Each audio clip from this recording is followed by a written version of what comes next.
Picture the most beautiful bathroom you have ever stood in. Marble the colour of cream, towels thick enough to sleep on, water that arrives hot at the turn of a wrist. Now take away the taps, take away the pipes, take away the drain. Now fill that beautiful room with 30 gallons of water that walked up 63 stairs on a teenage girl's legs, 4 gallons at a time, in a brass can heavy as a small child.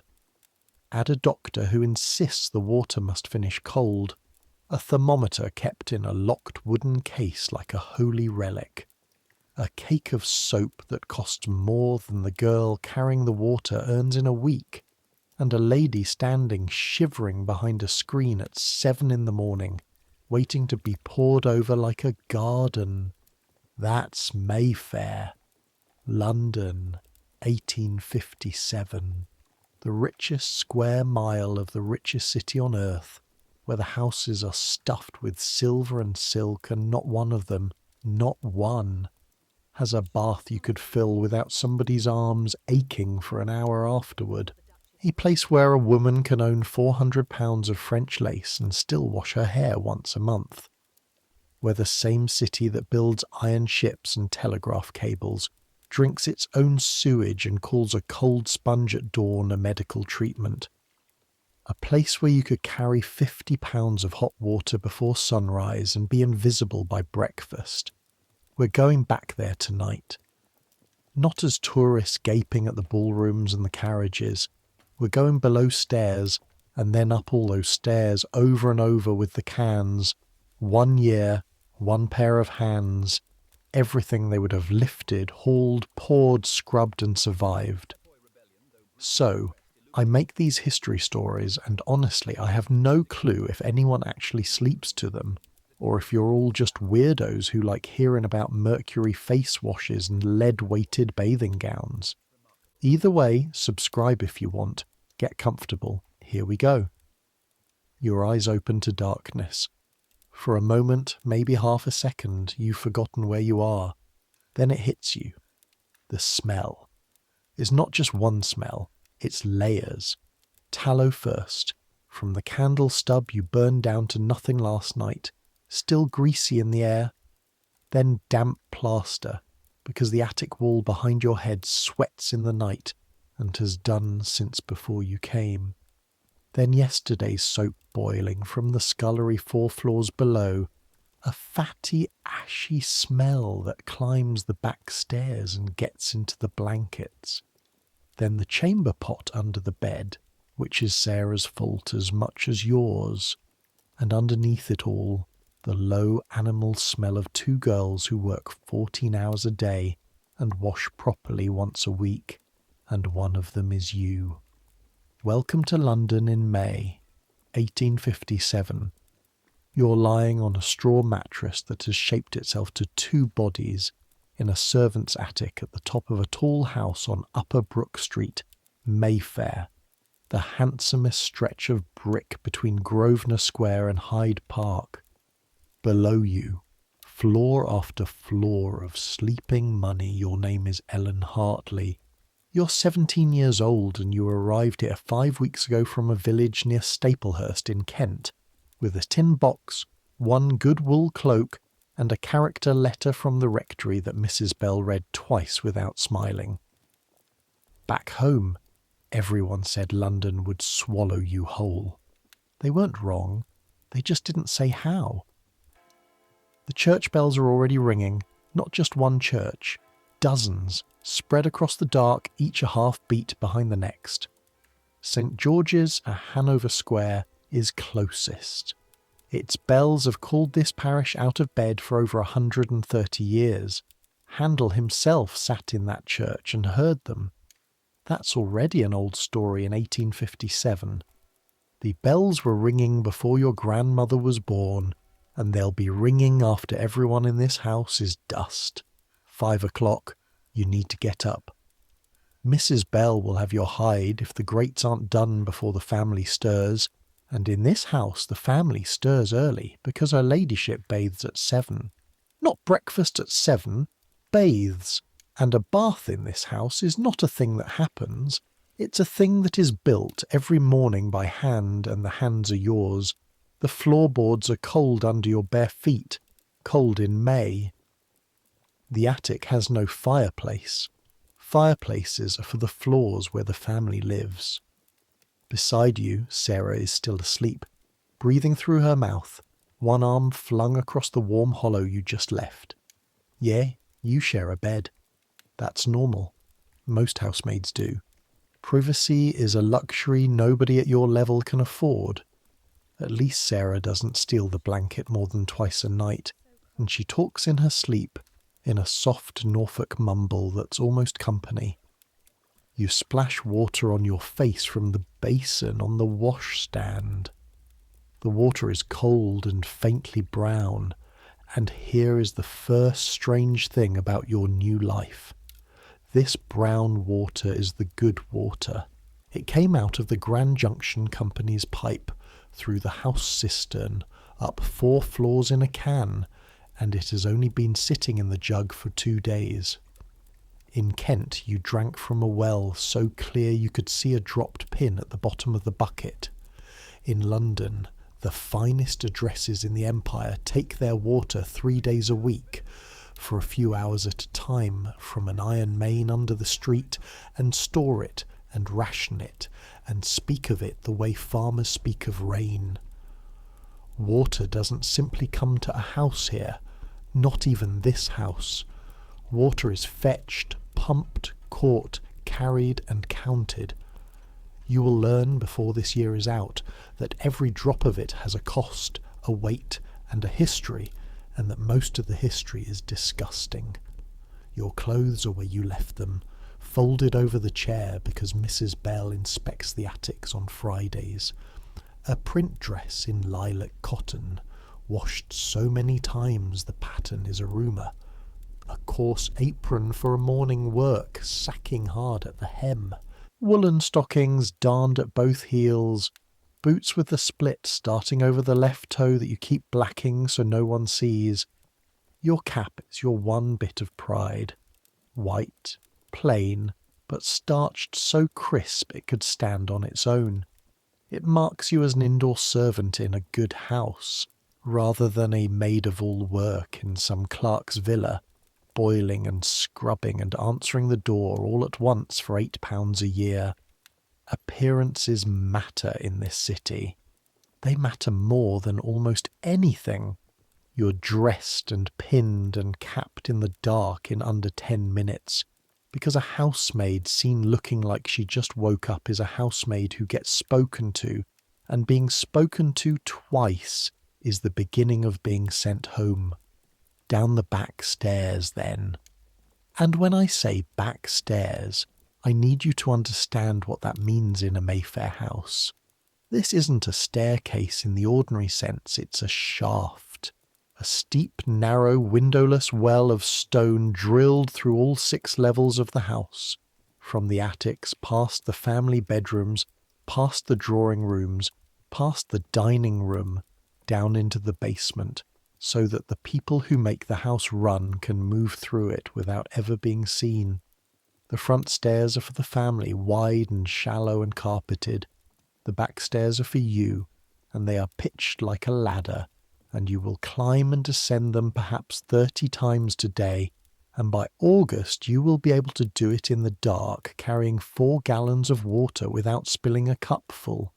63 steps from the scullery door to her ladyship's floor. You counted them your first week.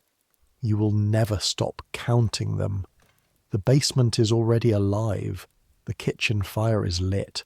Cook is banging the range dampers and swearing at the flue in a low, professional way. The scullery smells of wet stone and last night's grease. And in the passage outside the housekeeper's room, Mrs. Bell is standing with her chatelaine at her waist, keys hanging like a gamekeeper's kill, watching you come down the last steps. She's a straight-backed woman of 55 with a face like a closed ledger and surprisingly delicate hands. Those hands can tell fine linen from Irish half-fine in the dark by touch alone. and they have not scrubbed a floor in 20 years, because she scrubbed enough floors before you were born to earn the right never to do it again. You're late, she says. You're not late. She says this every morning to every maid on principle. You've learned not to argue. Kent taught you cows and hop picking. London is teaching you that in service the truth is less important than the bob of your head. Yes, Mrs. Bell, sorry, Mrs. Bell. Grates, then the boiler. Miss Aubert wants you upstairs at 6:30 sharp. A pause and her eyes go over you, cap to boots, one pass like a brush.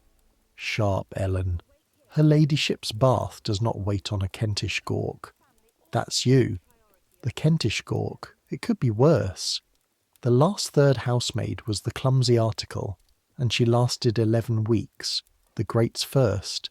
Black leading a cold fireplace is filthy, kneeling work, and you do the morning room and the library while the light comes up grey through the shutters, brushing out ash, sieving the cinders because cinders get burned again in this house, laying the new fire in a fan the way Mrs. Bell likes. By 5:30 your hands are gloved in soot the wrist and there's a gritty taste in your teeth. You will wash your hands 4 times before you touch anything upstairs, and they will still not be clean, because a housemaid's hands are never clean. They are only cleaner. But the grates are not your real work. Your real work, the work you are hired onto and the work this whole story turns on, is water. Come down to the scullery and meet the cans. They live in a rank along the wall by the copper, tallest to smallest, like a family lined up for church. 2 big brass-bound cans of 4 gallons each, wasp-waisted, wide-bottomed so they don't tip on the stairs. 3 tin cans of 2 gallons.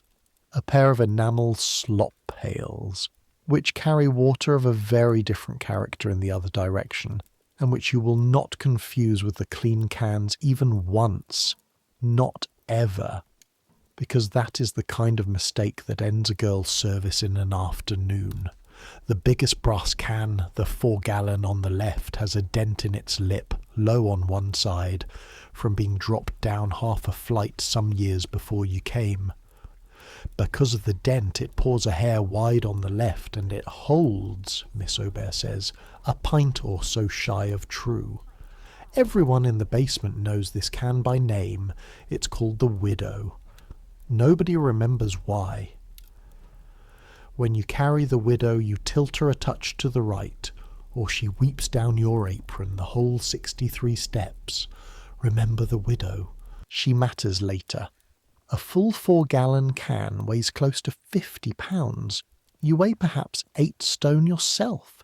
The first week you couldn't get one to the 2nd floor without setting it down twice, arms shaking, heart going like a rabbit. Ned laughed at you, not unkindly, and showed you the trick of it. Carry 2 smaller cans, 1 in each hand, balanced, rather than one big one that pulls you sideways into the wall. Change your grip on the landings, not on the stairs. Breathe on the flats. Never hurry the last 3 steps, because the last 3 steps are where water is spilled and ankles are broken.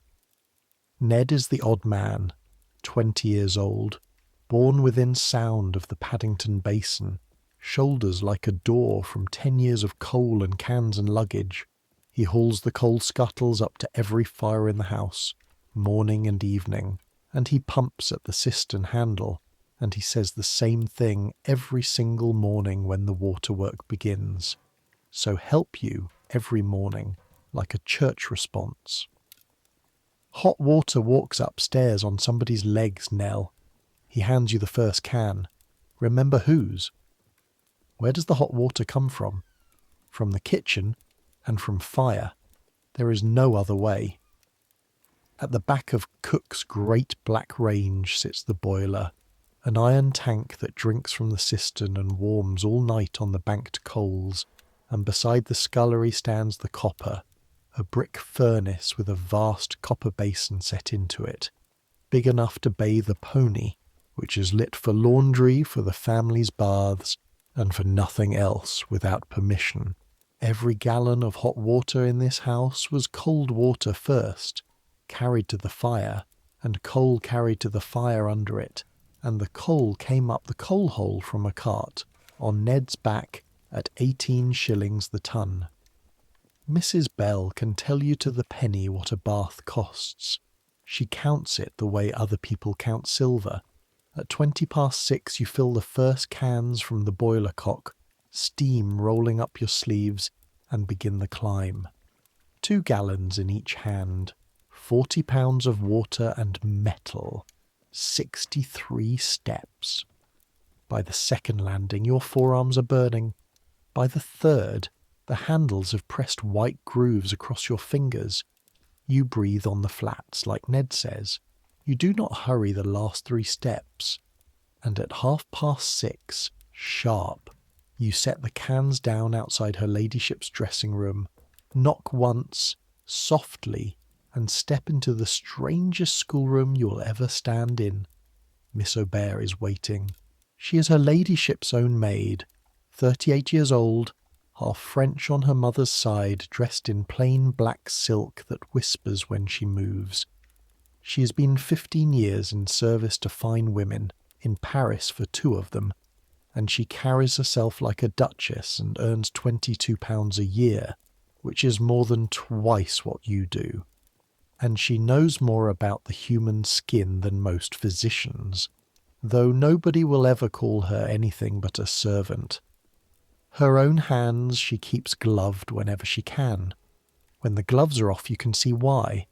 The skin is red to the wrist, cracked across the knuckles, shiny in patches, 40 years old on a 38-year-old woman. That is what 15 years of other people's washes do. Ammonia for the hairbrushes, spirits of wine, borax, the lotions she mixes for ladies' complexions with things in them she will not name in front of you. Her hands have paid for every soft cheek she has ever polished.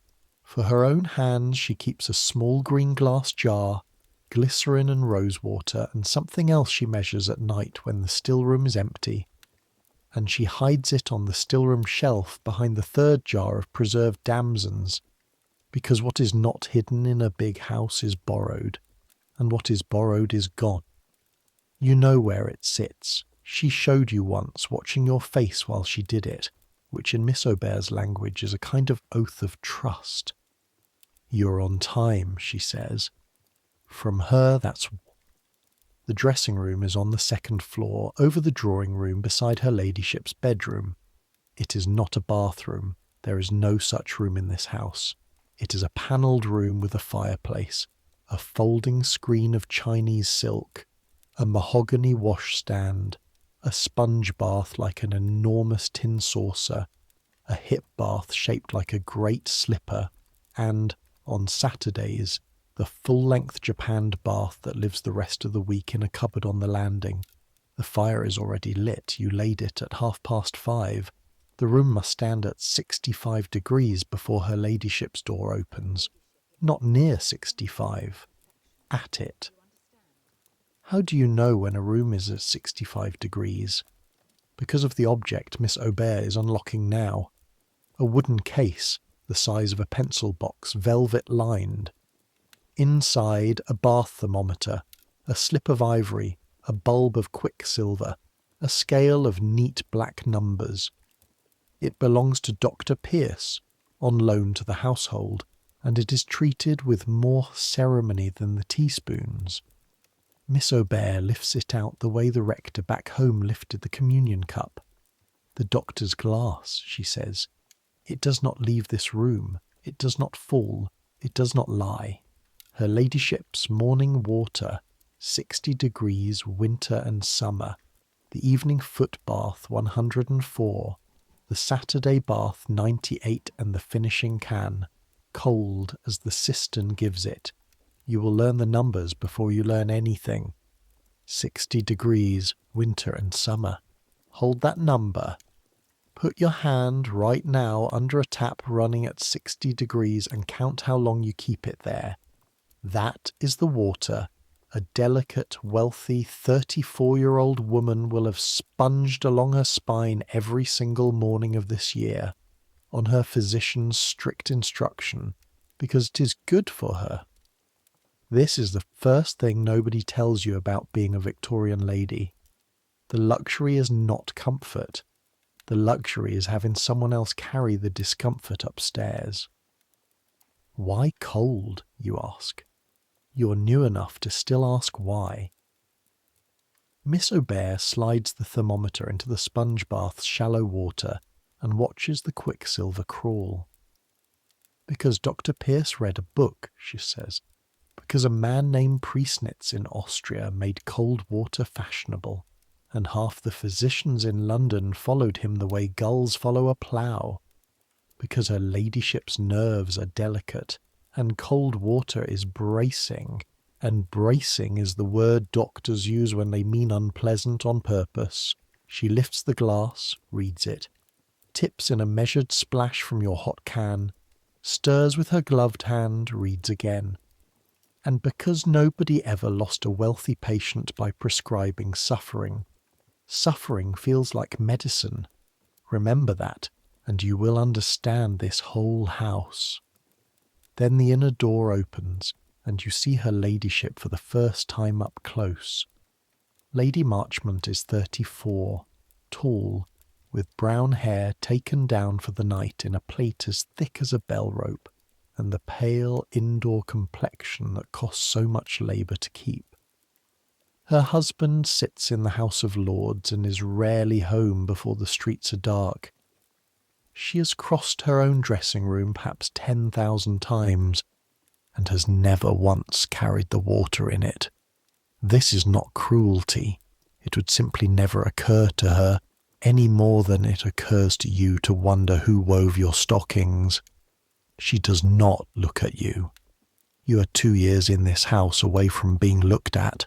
You stand by the screen with the towels over your arm, eyes down, hands steady, and you learn the morning ritual that you will help perform some 300 times before this story is over. It goes like this. The lady stands on a folded flannel inside the great tin saucer, in her nightgown behind the screen before the fire. Miss Aubert wrings a sponge in the 60-degree water and passes it firm and fast down the lady's back, her arms, her throat, her chest, wrung and passed again. 2 minutes, not more, while the body gasps and the skin flares red under the cold. Then the nightgown is dropped fully and the huckaback towel goes on, and this is not the gentle patting you know from advertisements that do not exist yet. This is friction. Miss Aubert rubs her mistress down the way a groom rubs down a horse, hard, fast, in long strokes, until the skin glows scarlet and the lady's breath comes back and the whole surface of her burns warm. The doctors have a word for this too, reaction. The cold is only virtuous, Dr. Pierce says, if it is followed by reaction. A cold that stays cold is a chill, and a chill, in the medical mind of 1857, is the front door of death.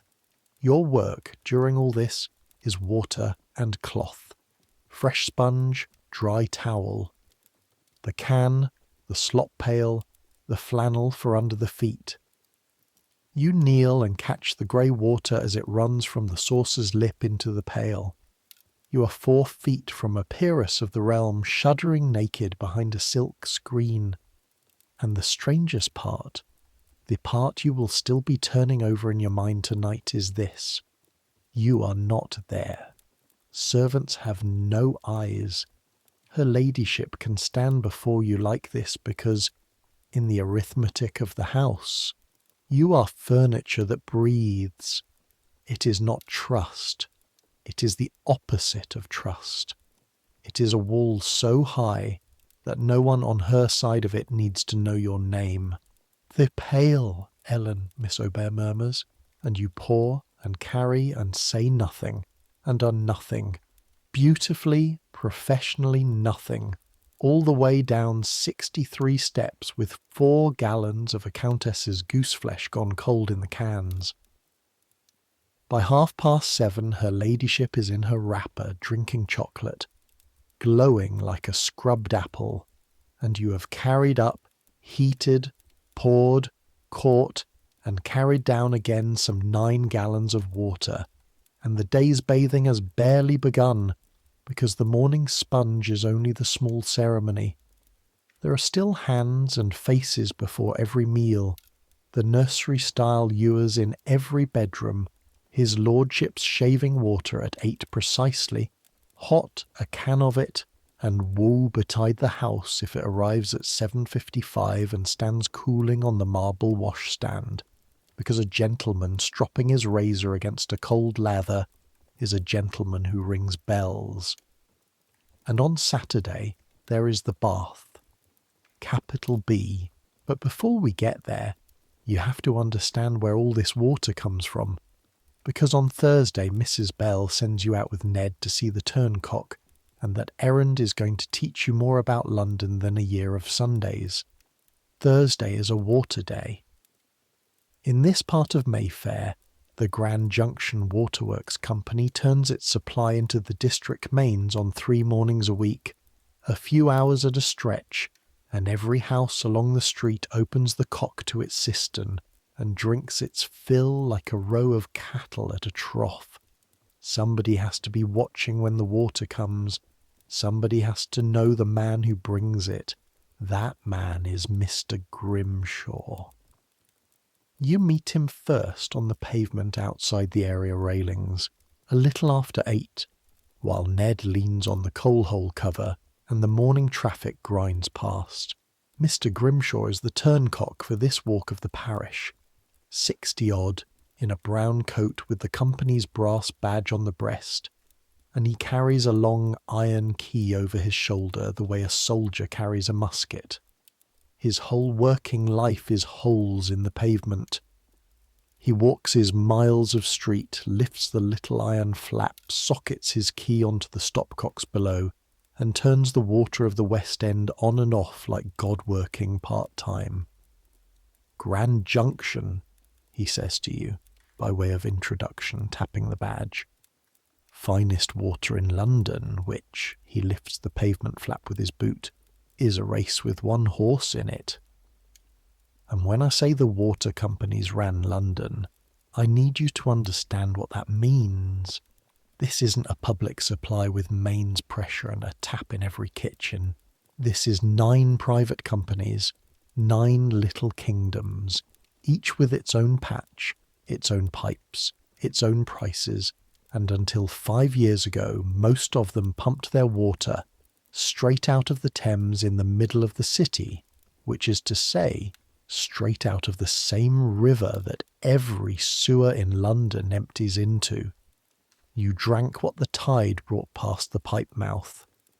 In 1852, Parliament finally passed the Metropolis Water Act and ordered the companies to move their intakes upriver, above Teddington Lock, above the tide, above the worst of the filth, and to filter what they sold.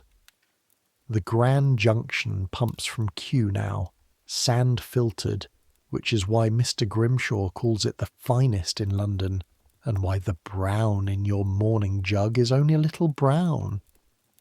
4 years back, Grimshaw says, wrestling the stopcock, the cholera came through Soho, Broad Street.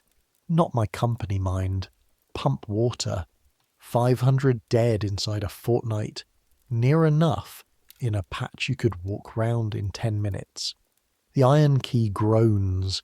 Somewhere under the pavement water begins to move, a deep cold rushing you can feel through your boot soles.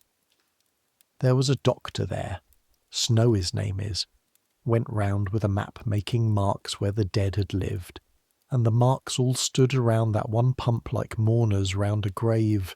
He said the sickness was in the water itself, mind, not in the air of it. He straightens, works his shoulder. The learned gentlemen mostly think he's wrong. They say it's the miasma, the bad air. The stink is the sickness, they say. Breathe it and die. He looks at you, and his eye is like the eye of an old dog that has seen several masters come and go. But I'll tell you what a turncock knows, girl. Everything London drinks, London has drunk before. Chew on that at your leisure. You will chew on it as it happens for the rest of your life.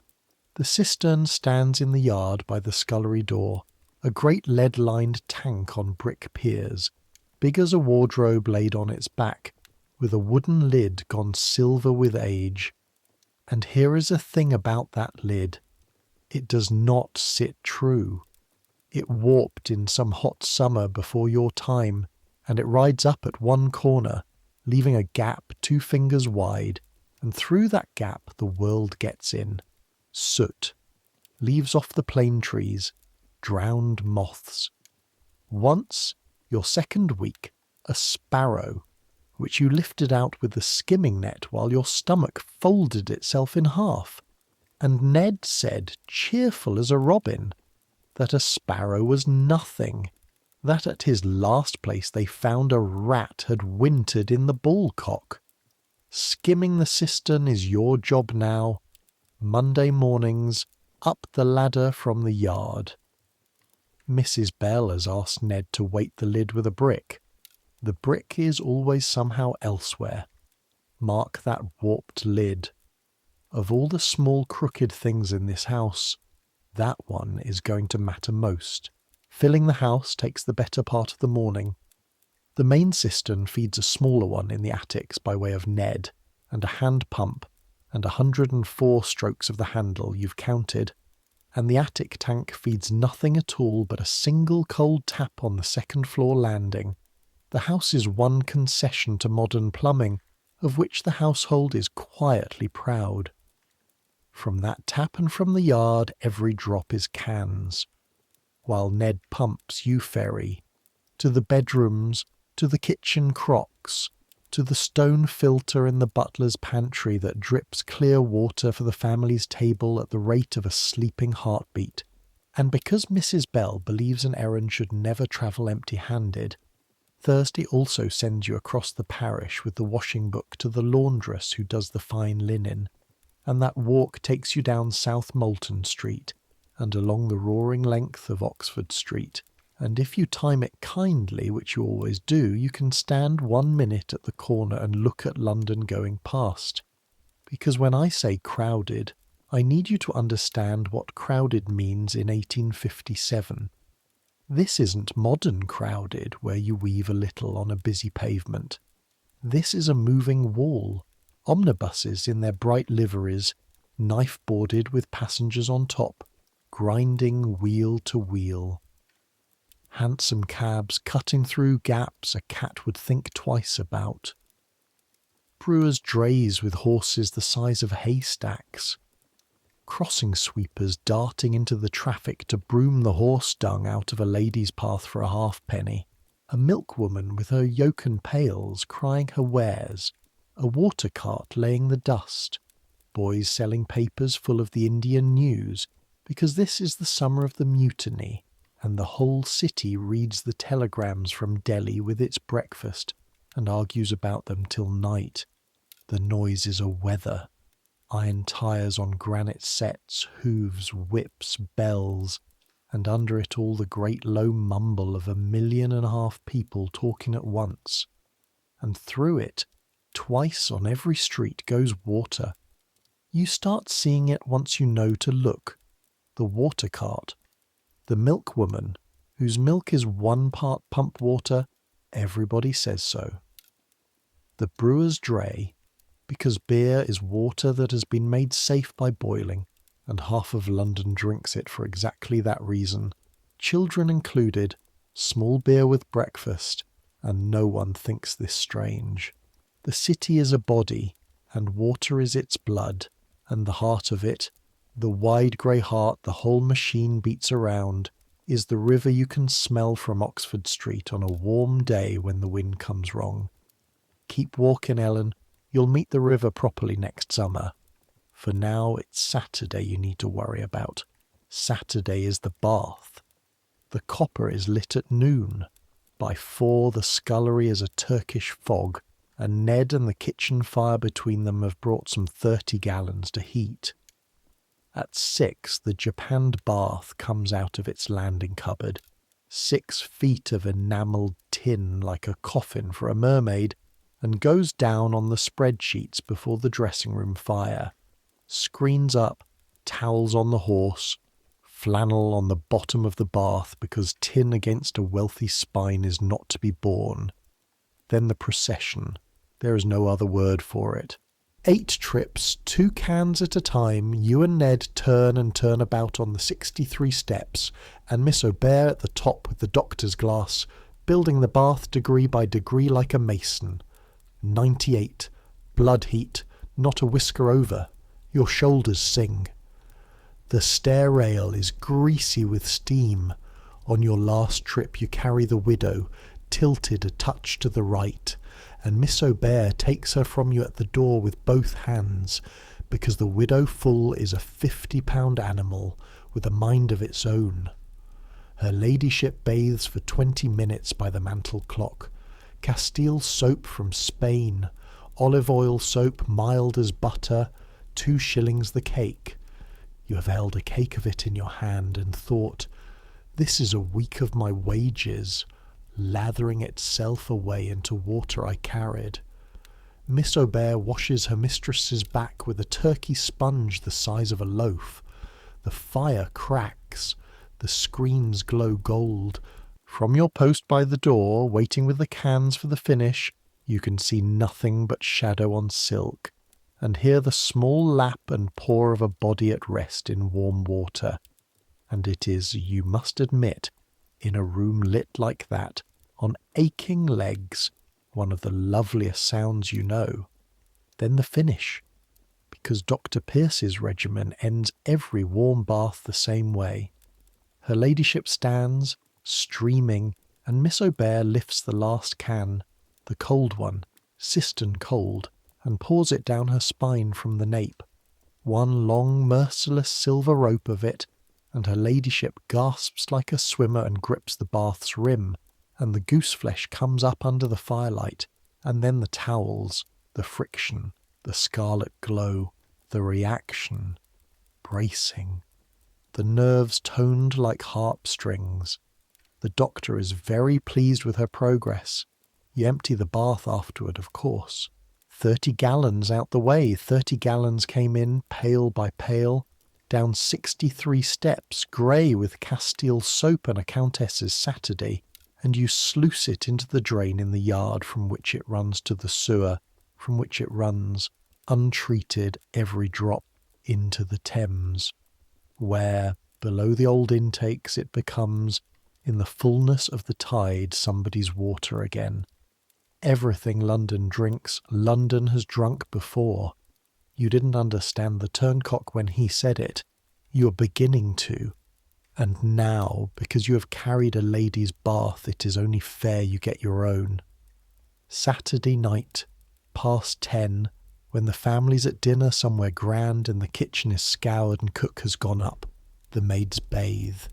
In the scullery, in the wooden washing tub on the stone floor, behind a clothes horse hung with sheets for decency, in water that is whatever the copper still holds. Sarah goes first this week. You went first last week. That is the system, and the system matters, because the second girl bathes in the first girl's water with a kettle poured in to liven it. Nobody refills a 30-gallon tub for housemaids. Nobody would even understand the suggestion. Your soap is not Castile. Your soap is yellow soap, primrose they call it, hopefully. Soda and tallow at 6pence the long bar, the same bar that does the floors, and it takes the skin of your hands off along with the dirt, and its smell, harsh, clean, a little like a chemist's shop, is the smell you will associate with being clean for the rest of your life. The way her ladyship associates being clean with olive oil and Spanish sunshine. Clean is a thing money buys. The poor buy the cheap kind, and it bites. But here is what nobody up those 63 stairs will ever know. That tub in the scullery, knees to your chin, steam off the water, sheet walls glowing with the last of the copper fire, Sarah on the stool wringing her hair and telling you about the baker's boy in Mount Street, who weighed her a heavy loaf and blushed doing it. Your whole body loosening after 80 hours of work like a knot coming undone in warm water. That is the best bath in this house. Her ladyship, with her thermometer and her Castile and her cold finishing can, has never once in her life had a bath that good, because a bath that good cannot be prescribed, poured, or purchased. It has to be earned, and the only currency it takes is a week of your back. You sleep that night like a stone in a field. Then summer comes, and Dr. Pierce comes with it. He calls on the first Tuesday of the month, and oftener when her ladyship's nerves are in season. He is 50, pink, prosperous, smells of cologne and horse, and he has the finest gift ever given to a fashionable physician: total certainty. He believes in the water cure the way the rector believes in the resurrection. Cold water, taken bravely, will tone the nerves, quicken the circulation, subdue the appetites, and correct the constitution. He has been to Malvern, where the famous Dr. Gully douches duchesses under freezing hillside springs, and he returned with pamphlets. In June, he escalates. You know something's coming because Miss Aubert reads his note at the still-room table and says something short and French.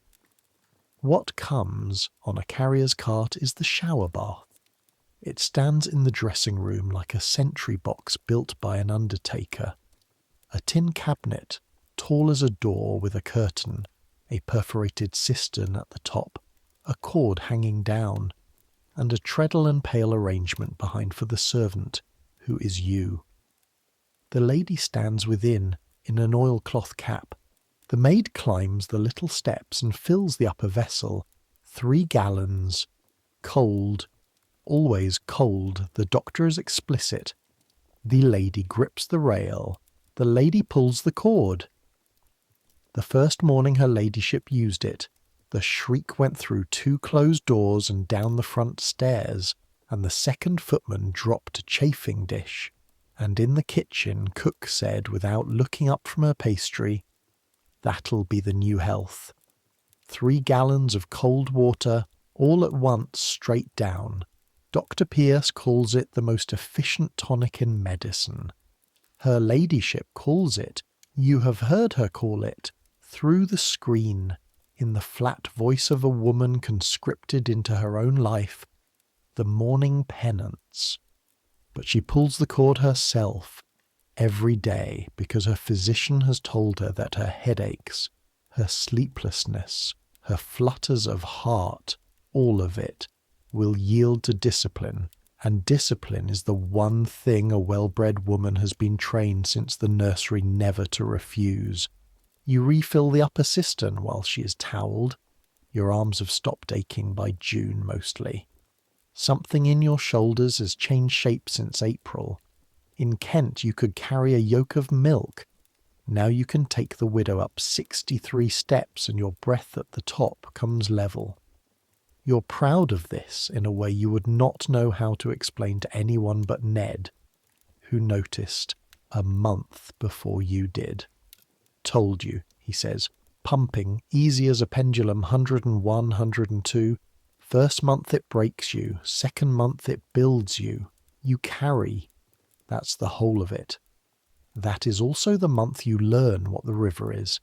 It happens because of a hot week at the end of June, when the wind sat in the south and her ladyship's afternoon drive came back early, windows up, and Miss Aubert came down for lavender water and said the Thames at Westminster was not to be endured, and Mrs. Bell, who keeps old newspapers the way other women keep lace, took you into her room and read you, in her flat reading aloud voice with her finger under the lines, a letter that the great Professor Faraday, the electricity man, the most famous scientist alive, wrote to the Times 2 summers back, in July of 1855 after taking a steamer through the bridges. How he tore white cards into pieces and dropped them into the river to test its clearness, and how the pieces vanished into the opaque pale brown fluid before they had sunk an inch. How the whole of the river was for the time a real sewer. His words in the newspaper, a real sewer. Punch made a picture of it. Father Thames as a filthy old man rising from the muck, offering his card back to the professor. 250 tons of coal gas refuse in every water closet in London, says Mrs. Bell, folding the paper along its old creases. And the gentleman laughed at the picture and did nothing. They will do nothing until the stink climbs in at their own windows. She puts the paper back in its drawer like a woman closing a coffin. You may go, Ellen. Remember that sentence of hers. She's going to be right in a way that even she cannot imagine, and you are going to be standing in it. But before the river's summer comes, there is the seas. 'Cause in July, Dr. Pierce delivers his grandest prescription of the year, on paper with a flourish. Sea bathing. Her ladyship's constitution requires the German Ocean. 3 weeks at Ramsgate in September. 3 dips a week before breakfast. The water taken cold, the head wetted first, no lingering.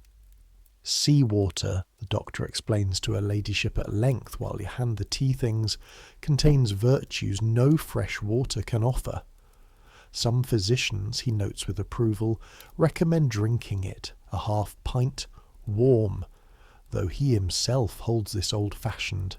Her ladyship receives all this the way she receives everything from him, hands folded, eyes lowered, like a girl at a scripture lesson. A woman who commands 12 servants is commanded absolutely by one man with a pamphlet.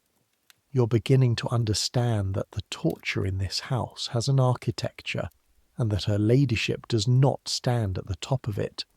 She only stands 1 floor higher than you, and so, in the last week of August, the bathing gowns come out of the cedar trunk, and this is where you first hold the strangest garment you have ever mended. It looks like a nightgown sewn by a shipwright, dark blue flannel, yards of it, high at the neck, long in the sleeve, heavy as a wet sail, even dry, because a lady must enter the sea covered from throat to ankle. Miss Aubert sets you to check the seams and the hem, and your needle finds hard lumps in the hem casing, evenly spaced all the way round. You think at first they are lost buttons. They are lead, little flat pellets of lead, sewn into the hem like peas in a pod, a dozen ounces of it or more. To hold the skirt down, Miss Aubert says, not looking up from her ladyship's shawl.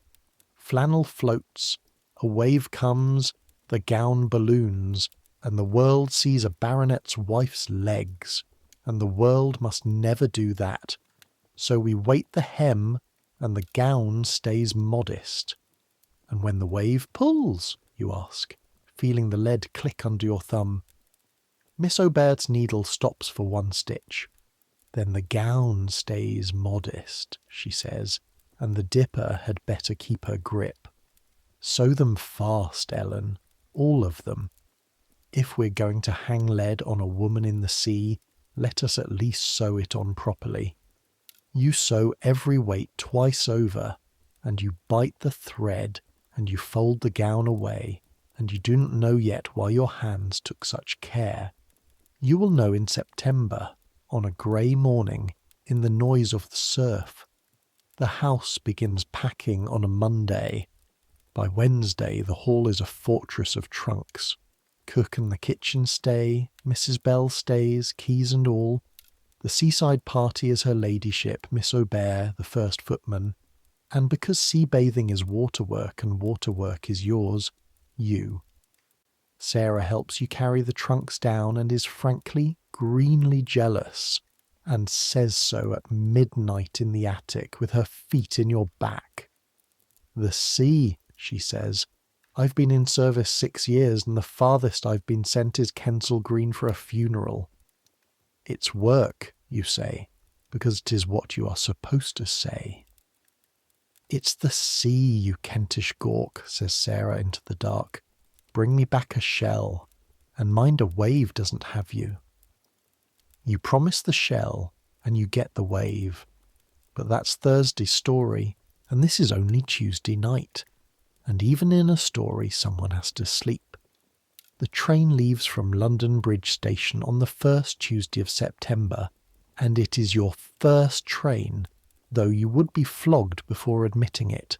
The South Eastern Railway, 2 hours and something to the coast, the city unravelling past the window into market gardens and hop country that smells, when you drop the window an inch, so exactly like home that your chest aches. Her ladyship rides in first class with Miss Ober. You ride in second with the footman and a hamper, and you watch England pour past at 30 miles an hour, and you think, 17 years old, third housemaid, going to the sea. The Kentish gawk, gawkin. Let her gawk.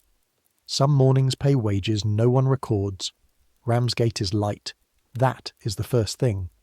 After 16 months of London's coal-gauze sky, the light off the channel hits you like a shout. The harbour below the cliff, masts thick as a hayfield. The smell is tar and salt and fish and weed, strong, strange, and after Mayfair, gloriously honest. The lodgings are on the west cliff, tall and white, and your attic this time looks over water to the horizon, and you stand at that little window the first night far too long for a girl who must be up at 5. Because even at the seaside her ladyship bathes at 7. Especially at the seaside, that is what the seaside is for. Understand what sea bathing means in 1857, because it is not what you are picturing. Nobody strolls down the sand in a towel. The beach is divided by law and custom. Gentlemen's water and ladies' water, a proper distance apart, and no respectable woman walks into the sea from the open beach. She is driven in.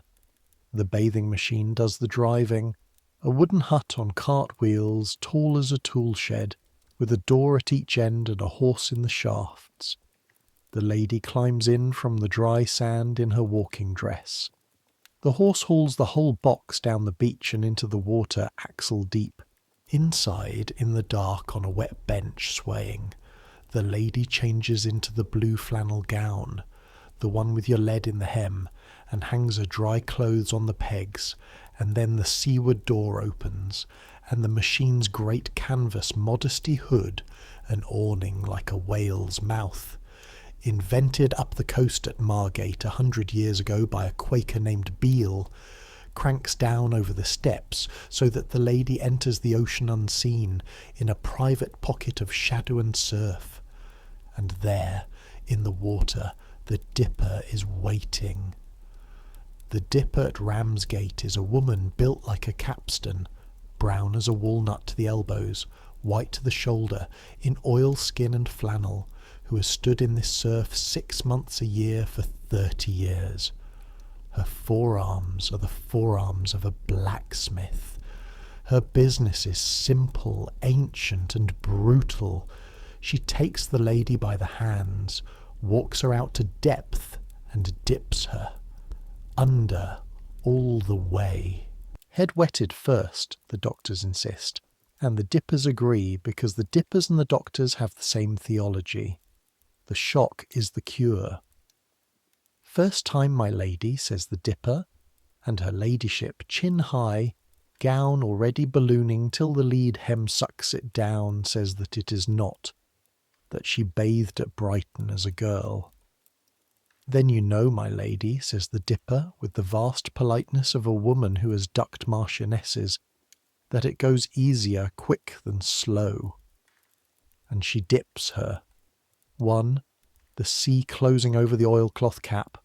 2, her ladyship coming up with the gasp you know from the dressing room, magnified by an ocean. 3, and it is done, and the dipper steadies her, and the surf shoves and drags at 4 stone of soaked flannel, and her ladyship stands in the grey channel with her teeth chattering, being healthy. Your post is the water's edge, knee-deep when the surf runs in, with the warmed towels under an oilskin and the flask of hot water for her ladyship's feet, and your skirts kilted up and pinned like a fisher girl's, which at home would be indecent and here is merely sensible. The sea punches the back of your knees. The first cold of it went through you like a bell note, and then your legs stopped complaining, the way legs do when they are given no choice, and now you stand braced in the wash, watching your mistress endure her prescription 3 mornings a week, and the strangest thought keeps returning. They have carried the dressing-room into the ocean. Screens, ritual, cold water, attendance, invisibility. Even here, under all this sky, a lady cannot simply swim. The torture has simply changed its address. It is on the second Friday that the sea reminds everyone whose house this is. The morning is grey, the wind up from the southwest, the surf coming in long and shouldering. The dipper looks at it and says it is nothing, and it is nothing for her. The first dip goes clean, but as her ladyship rises from the second, one of those long shouldering swells arrives a half-beat early, and it takes her full in the back. You see it start to happen before it happens. The world goes very slow and very loud. Her feet go. The gown, 4 stone of wet flannel, and your 12 ounces of lead, does exactly what it was built to do, which is hang. Down. The hem wraps her shins like a sea anchor. Her hands tear out of the dipper's hands. She is under, white cap gone under the grey, and the undertow is drawing the whole soaked mass of her seaward, and the modesty hood hides all of it from the beach, from the telescopes, from the world. Modesty, it turns out, works both ways. The dipper has her before your heart finishes its beat. 30 years in this surf. Her hand closes on the gown's shoulder seam, the seam you sewed twice over in August, and it holds, and she hauls, and you are moving too, into your waist, skirts forgotten, hot flask dropped, your hands finding her ladyship's arm under the water, and between you, one heave against the drag, you bring her up. She comes up streaming, coughing, cap askew, eyes enormous. Nobody speaks. The surf shoves at the 3 of you, joined like one animal. Then her ladyship, gripping the dipper with one hand and hard your wrist with the other, spits out the German Ocean, drags in a breath, and begins unmistakably to laugh. It is not the drawing-room laugh, the small change of society. You have never heard this laugh from her. It comes from under the stays somewhere, whooping, disgraceful, 17 years old.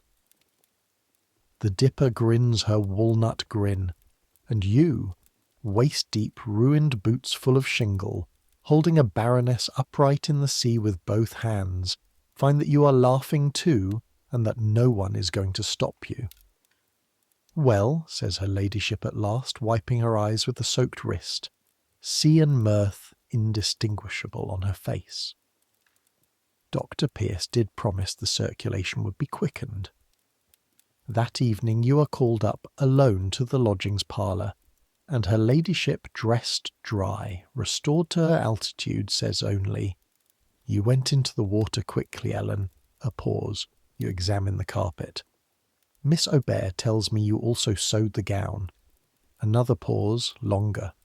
"Good seams," she says, and dismisses you, and that is all, and it is somehow more than any speech. Miss Aubert catches you on the attic stairs after, and puts one gloved finger against your collarbone. "Now you know the whole trade," she says. "We're told to hang lead on them, so we hang it, and then we sew the seams double so the lead does not win. That is service, Ellen, carrying out the orders and quietly stitching against them. both at once every day, and letting the doctors keep the credit. She pats your collarbone once, like sealing a letter. Go to bed. 60 degrees tomorrow, sea or no sea. The rest of Ramsgate is gentler. 3 more weeks of dips, none of them dramatic, the ever softening into blue September. Her ladyship sleeps. Everyone remarks it. Better than she slept in 2 years. And Dr. Pierce will spend the winter attributing this to salt water. And Miss Aubert will say, privately buttoning her mistress's boots, that it might equally be attributed to sunlight, walking, and 6 weeks at arm's length from London. But nobody pays either of us for opinions, Hain. You gather, on your last evening, from the tide line below the west cliff, 1 whelk shell the size of a plum, whirled like a staircase, pink in its throat, for Sarah. You wash the sand from it in a rock pool. You stand a minute with the whole channel turning gold in front of you, a working girl at the edge of England with salt in her eyebrows, and you fix it all in your memory deliberately, like pressing a flower, because you are learning something else this year. The good hours must be stored. Winter draws on them. And winter, this year, is coming for London early. On the ride home the hop gardens are stripped, and the light is thinning, and somewhere north of Tonbridge the first cold smell finds the carriage window, faint, then certain, and the whole compartment seems to sigh and settle its collective shoulders under the returning weight. London before you even see it, announcing itself to your nose. The city that must be carried, gallon by gallon, scuttle by scuttle, up all its 1,000,000 stairs, 63 of which are waiting for you, first thing Monday, wet or shine. The shell rides home wrapped in your spare stockings in the tin box next to your mother's letters. Sarah will keep it on the washstand shelf all winter, and touch it sometimes when she thinks you are asleep, and in the spring, when she leaves this story, it will be one of the things she packs first. But you don't know that yet. It is still September. Let it stay. September 1 page more. October comes in with fog and one enormous piece of news, and the news is a bell.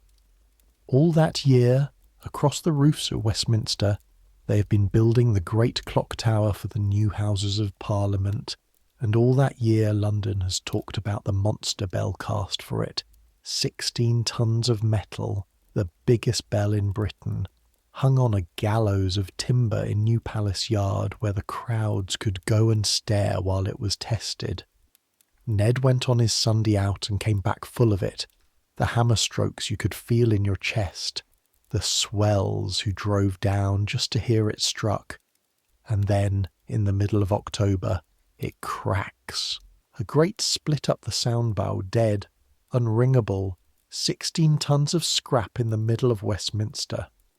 All London says "told you so" at once, which is the sound London loves best.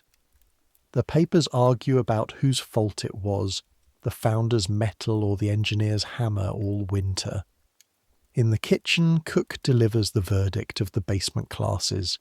Too big, too proud, too quick. Things carried too fast crack, bells and girls both. And she looks at nobody in particular, and everybody in particular, and the scullery maid giggles into the sink. You will hear that Bell's successor before this story ends. Keep listening for it. Meanwhile the cold arrives, and with the cold, the true season of your work begins.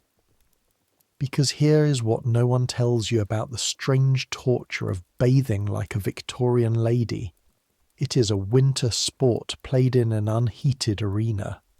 The house has 14 fireplaces and heats, in truth, 14 small circles of air in front of them. Everything else, the halls, the landings, the back stairs, the dressing room at 6:30 before the fire has taken hold, stands all winter somewhere between 40 and 50 degrees, and the regimen does not bend. 60 degrees, winter and summer. In July, 60-degree water on warm skin is a gasp. In December, in a room barely warmer than the water, on skin already chilled from the walk between bed and screen, it is a small daily drowning. You watch her ladyship take it every morning, jaw set, breath ragged, gooseflesh from nape to heel, and Miss Aubert's towels going like a groom's after a race, and you understand at last that the word bracing was invented by people standing next to fires, and your own body keeps its own accounts. By late November, the backs of your fingers split at the knuckle. Chilblains bloom along your hands, itching, burning, purple-red, from the 100 daily crossings between scalding can and freezing stare. You crack the skin of ice on the attic basin every morning now. Wet hands, cold iron, hot handles, lye soap 40 times a day, and skin only takes so much argument. It is Miss Aubert who catches your hands one December morning, turning them over in her gloved ones like a woman inspecting fish at market. She says nothing then, but that evening in the still room she reaches behind the 3rd jar of damsons and brings out the little green glass jar and works her mixture into your ruined knuckles with a thumb hard as a thimble, and it stings like nettles and then like mercy. Every night, she says, a screw of it in paper, take it up with you. When it is gone, come back behind the damsons. And then, because you are gaping at her, she adds, dry a sand. Hands are the tools of this trade, Ellen. I have seen what mine came to. I am not curing yours for love. I am maintaining the equipment, which is, you will understand years later, exactly how a woman who's been trained never to say love says it. December also brings the disaster of the glass. It happens on a Black Friday morning, the fire sulking, the window furred with frost flowers, and it is not even your hand that does it. That is the thing. Miss Aubert lifts the doctor's thermometer from its velvet to temper the sponge water, and her chapped fingers, stiff at 6:30 like every pair of fingers in England, simply fail her. The ivory slip strikes the tin rim with a note like a dropped teaspoon. The bulb bursts, and the quicksilver, the doctor's holy quicksilver, scatters across the floorboards into a dozen bright shivering beads that run from the broom like living things. You both stand very still. Below stairs the range door clangs. Her ladyship's inner door will open in 19 minutes. So, says Miss Aubert to the room in general. Then she strips off her right glove, pushes her sleeve up and sinks her bare forearm into the water, holding it there, eyes shut like a woman consulting a spirit. 60, she says, or near enough that no spine in England knows the difference.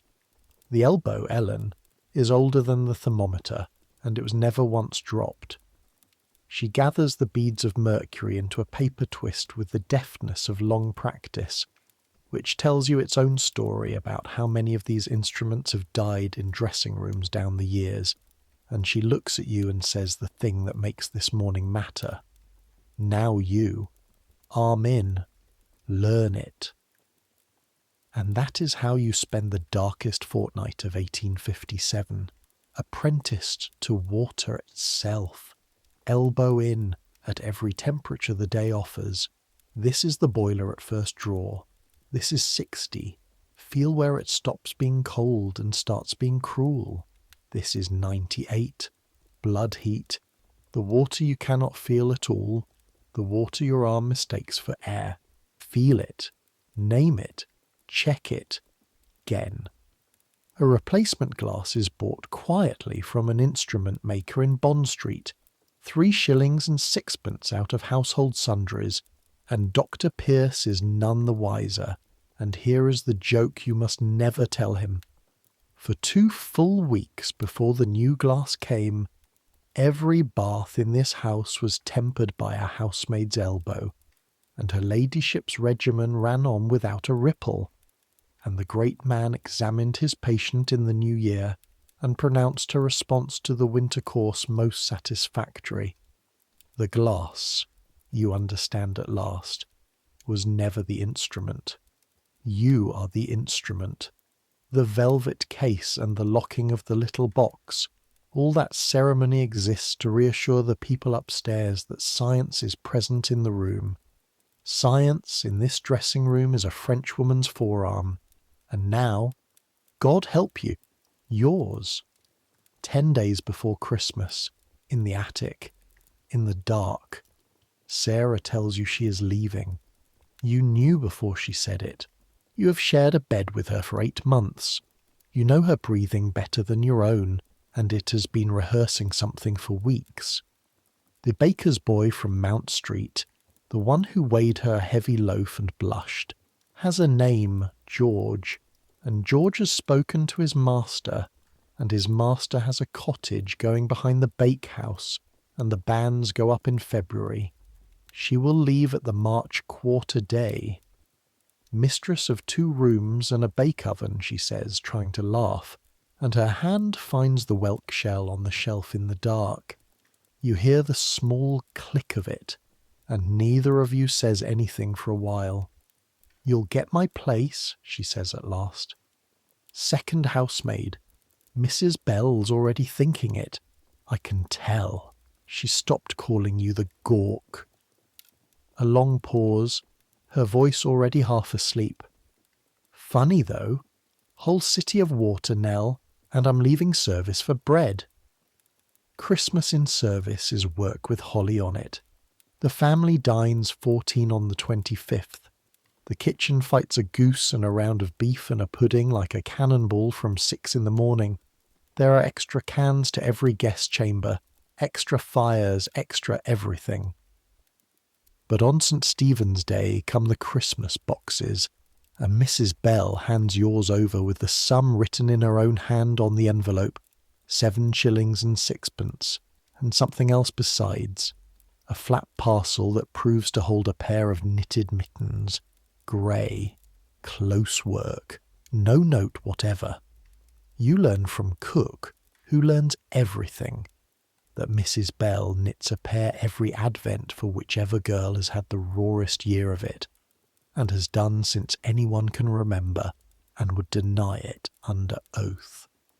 The old year goes out on a hard frost, and in the first bitter week of the new one, January of 1858, with ice standing on the yard cistern an inch thick, and Ned taking a kettle to the frozen pumper every morning like a man feeding an animal, comes the night that you will keep. Of all this year's nights, this is the one. 2 o'clock, or near it. You are dead asleep when the bell wire scratches in the wall, the dressing-room bell, and you're down the attic stair with your shawl over your nightgown before your eyes are properly open, because a bell at 2 o'clock means illness, means doctors, means the whole machinery of emergency. It means none of those things. It means her ladyship, alone, wrapped to the chin, sitting at the dead fire in the dressing-room with her plait over her shoulder, looking, for the first time in your months in this house, small. I cannot sleep, she says simply, to a housemaid, because at 2 o'clock in the morning the wall between the floors stands ajar. I cannot get warm and I cannot sleep, and I find I cannot. A pause, very precise. Face the morning water without 1 warm hour first. Would you bring the small can, Ellen? The dented one. Warm, not hot. For my feet. The small can. The dented one. She knows the widow. She has watched from behind her screen more than anyone supposed. The wall, it turns out, has always stood ajar from her side too. And she has asked for the 1 can in the house that runs a pint shy of true, the can of slightly less. the can that makes the smallest possible dishonesty out of an act of mercy. You go down 63 dark steps and stir the banked kitchen fire and warm 4 gallons less a pint to the temperature your elbow has learned to call kindness, somewhere past 100, nothing like 60, and you carry the widow up tilted a touch to the right, and you kneel on the winter floor and pour, and a baroness sits at a cold hearth at 2 in the morning with her bare feet in warm water and lets out a breath that seems to have been held since October. Neither of you speaks for a long time. The house ticks. Somewhere below, a coal settles. Dr. Pierce, she says at last to the fireplace, is a learned man. The water clicks softly against the tin, and this can is dented and pours short, and what he does not know of it will not trouble his learning. She looks at you then, actually at you, the second time in your service. The first was in the sea. Fetch a towel for yourself, child. The floor is cold and you have knelt on it long enough. You dry her feet. She goes to bed and sleeps. You carry the widow down and stand a minute in the black kitchen with your hands on the warm dented brass, and you understand that you are guarding something now. Not a secret exactly, an arrangement. Between the water and the women who carry it and the woman it is carried to, there is a treaty older and kinder than any pamphlet, and its whole text is warm, not hot, and no one need be told. Twice more before spring the bell scratches at 2 o'clock. Twice more the widow walks upstairs warm. Bracing may cure the body, the doctors can argue it, but the small can, the dented one, a pint shy of true, is the only prescription in this house that ever once cured the night. February comes in on an east wind that works at the house like a man testing shutters. It finds every gap on the back stairs and stands in them, whistling one thin note for days at a time. The water in the attic basin freezes so hard now that you crack it with a heel of Mrs. Bell's mittens and fish the pieces out like a girl rob in a pond.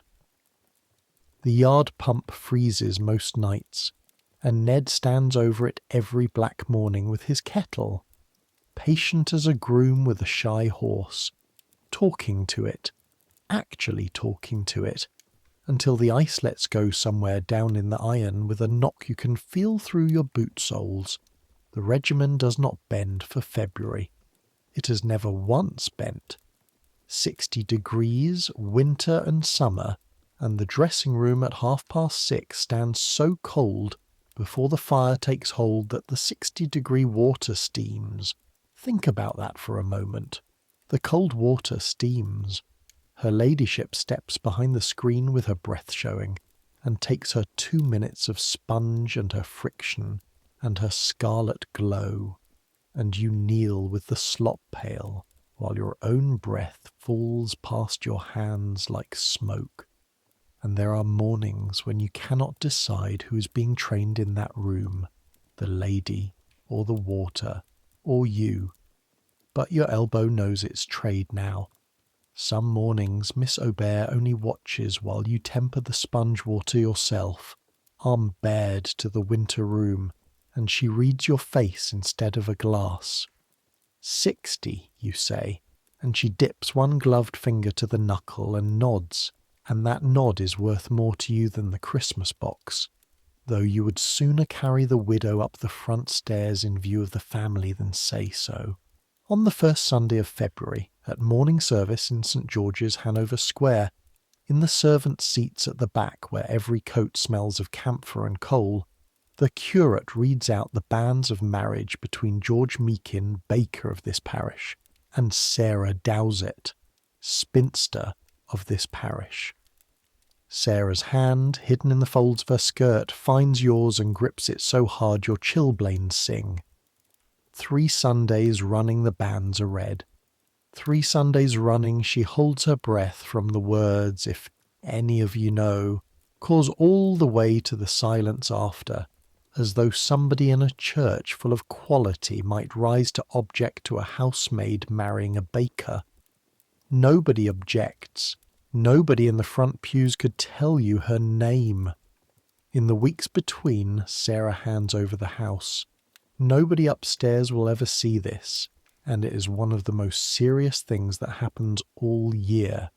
6 years of knowing a building passed down in whispers after prayers and in the dark before sleep, which stair creaks and which only groans in wet weather, which bell wire sticks in its tube so that the drawing room can ring twice and sound once, how the library shutters fold in a trick order, left over right over left, and will jam for a week if you force them, which of the tradesmen's boys shortchanges the kitchen, and which one can be sent for the doctor at a run, and trusted to actually run.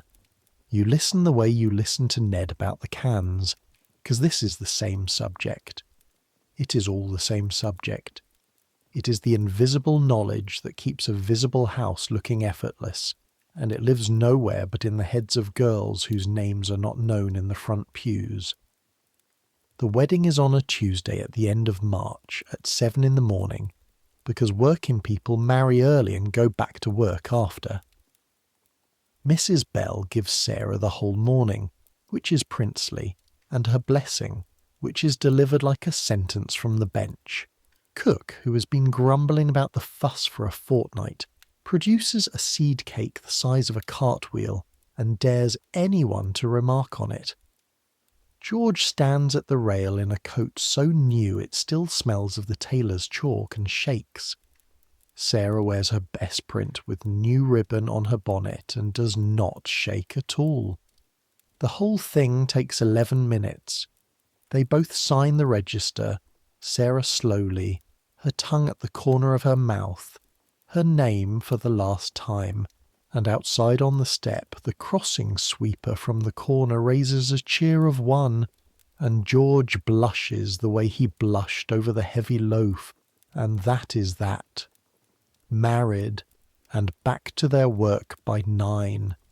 Him to his ovens, her to her last week of cans. On her last evening she packs the tin trunk in the attic, and the whelk shell is one of the first things she packs, wrapped in the spare stockings exactly the way you carried it home from Ramsgate. And neither of you says anything about that, because there is nothing to say that the wrapping does not. She leaves on Lady Day, the 25th of March, quarter day, when wages are paid and situations end, and half the servants in London seem to be passing each other on the roads with boxes. George borrows the bakery cart. Ned carries the trunk up out of the area as if it weighed nothing, which for Ned it does. And then there is a moment on the pavement when nobody knows how to finish it. So Sarah puts out her hand like a duchess and you shake it, and then the pair of you give that up and hold on to each other hard, cap to cap, right there in front of the railings. Mind a wave doesn't have you, you say into her shoulder. In Mount Street, she laughs, wet-eyed. The only wave in Mount Street is heat off the ovens. She climbs up beside George and settles her skirts, and looks down at you, third housemaid to third housemaid, one last time. Send me the new girl when she's earned a bun, and Nell, when it's your turn to teach the cans, teach them kind. You'll remember how it felt. The cart pulls away toward Grosvenor Square, and you stand on the pavement until it turns, and that night the bed is wrong. 8 months of another body's warmth makes a shape in more than the mattress. You spread out into the whole width of it, which you've dreamed of doing since October, and you hate every inch. 2 days later, Mrs. Bell sends for you to the housekeeper's room, where the ledger is open on the table and the fire is lit, because rank has its privileges and a fire of one's own is the greatest of them. Second housemaid, she says without preamble. £2 more by the year, paid quarterly. You will not grow proud, and you will not grow slack, and you will have the linen cupboard under me, which is a trust, Ellen, not an ornament. She makes a mark in the ledger, small and exact. You are a line in a book in this house. The line has just moved up a page. Then, as you reach the door, you were not late this morning. From Mrs. Bell, that is a laurel wreath. The new third housemaid comes up from Suffolk on the carrier's cart on a wet Thursday, with a tin box like yours, boots a size too big, and a face like fresh bread. Martha Peck, 15 years old, from a village near Lavenham, where her father is a hurdle maker, and her mother, she tells you within the first hour, has had 11 children and buried 4, which she reports the way you would report the weather, because where she comes from it is the weather. Mrs. Bell looks her over once, cap to boots, one pass like a brush, and within the week has named her the Suffolk Mouse. The mouse cries on her second night, quietly, with the blanket in her mouth, the way you learn to cry in a shared bed, and you lie still and pretend sleep, because that is the etiquette. And then you stop pretending, because you remember 5 weeks of crying exactly like that, with Sarah pretending exactly this, and you say to the dark, "First month it breaks you, second month it builds you." A sniff. Who says? A man who carries coal for a living. He's right about most things. Go to sleep. 5 comes early. And you hear it as you say it. You hear whose voice you're using. Somewhere in the last 12 months, without anybody asking your leave, you have become one of the people who say such things, instead of one of the people they are said to. You lie awake a while over that, listening to the mouse's breathing go ragged, then even, then slow, and the church bells count out 11 across the dark, and the last thing you think is that Sarah would laugh at you, and that you would let her. Teaching Martha the cans takes all of April and most of your patience, and it is the strangest looking glass you've ever stood in front of. 2 smaller cans, one in each hand, balanced. Never one big one that pulls you sideways into the wall. Change your grip on the landings, not on the stairs. Breathe on the flats. Never hurry the last 3 steps, because the last 3 steps are where water is spilled and ankles are broken. You say the words and it is Ned's voice. You steady her elbow on the second landing and it is Sarah's hand. And when she finally gets 2 gallons to the top without setting them down, arms shaking, face scarlet, triumphant as a general, you say, "It gets easier." And you know for a fact that it is true, and that she does not believe you, in exactly that order, the same as you did. You introduce her to the widow last, and formally the way you were introduced. The dent, low on one side, the pore that runs a hair wide on the left, the pint she holds shy of true, and the tilt to the right that keeps her honest on the stairs.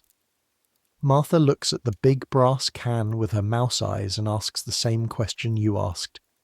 Why the widow? Nobody remembers. You settle the can on its shelf, dented lip to the wall. That's how you know a thing in this house is truly old, when the name has outlived every reason for it. What you do not teach her, because it cannot be taught, is the other trade of the can, the 2 o'clock trade, warm, not hot, and no one need be told. That is not knowledge. That is a treaty, and treaties pass one hand to one hand, when the time comes, or not at all. April is also the spring cleaning, and when I say spring cleaning, I need you to understand what that means in a house of this size, because it is not a week of dusting, it is a campaign. The family removes to her ladyship's sister in Eaton Square for the worst of it, the way sensible people leave a town before a siege. Carpets come up everyone, and go over lines in the yard to be beaten until the air stands brown, and Ned's arms give out and the sticks are handed to you and Martha. Curtains down, chimneys swept, the sweeps boy scrambling up into blackness, while cook keeps up a low commentary on the whole profession.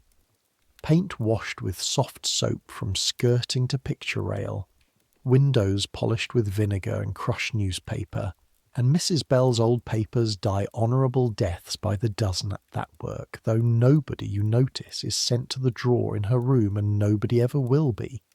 Every floor scoured, every ewer, every crock, every can scalded.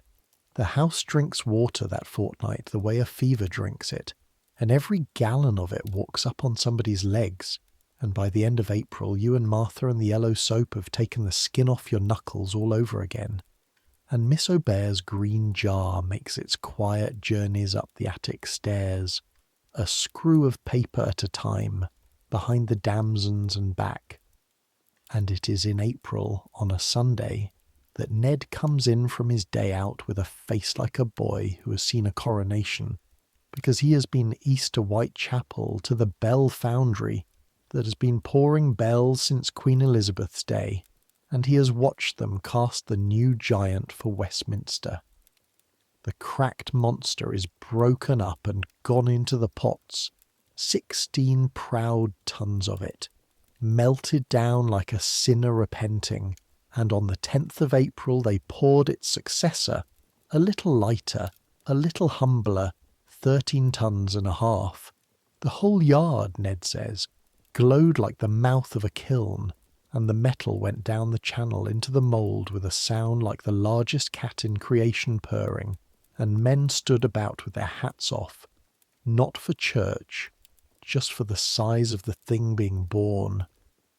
Cook hears all this over her pastry and delivers the basement verdict as she did before. Lighter and humbler? Well, it learned something then, more than most. And the scullery maid giggles into the sink, the same as ever, and the world goes on, and away at Westminster the tower stands waiting in its scaffold, with a bell now living that will one day tell the whole earth the time. Keep listening for it. It is closer than it was. May comes back around, and with it your anniversary, though nobody keeps such dates for servants, and you only notice because the light on the attic wall at 5 o'clock is the same light it was the morning this story began. 1 year of mornings. Near 300 times you've knocked once softly on the dressing-room door.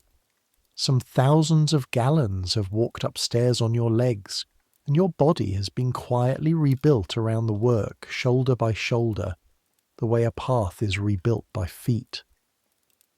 The 60-degree water in May is almost kind. You know its moods now the way a shepherd knows sky. And her ladyship, 300 mornings braver than anyone gives her credit for, gasps and glows and drinks her chocolate, and the machine of the house turns over, oiled and endless, and you begin to understand that a year in service is not a line but a wheel. On Whit Sunday at the end of May you have your whole day, and Ned announces at breakfast that he is taking you east to see something worth the boot leather.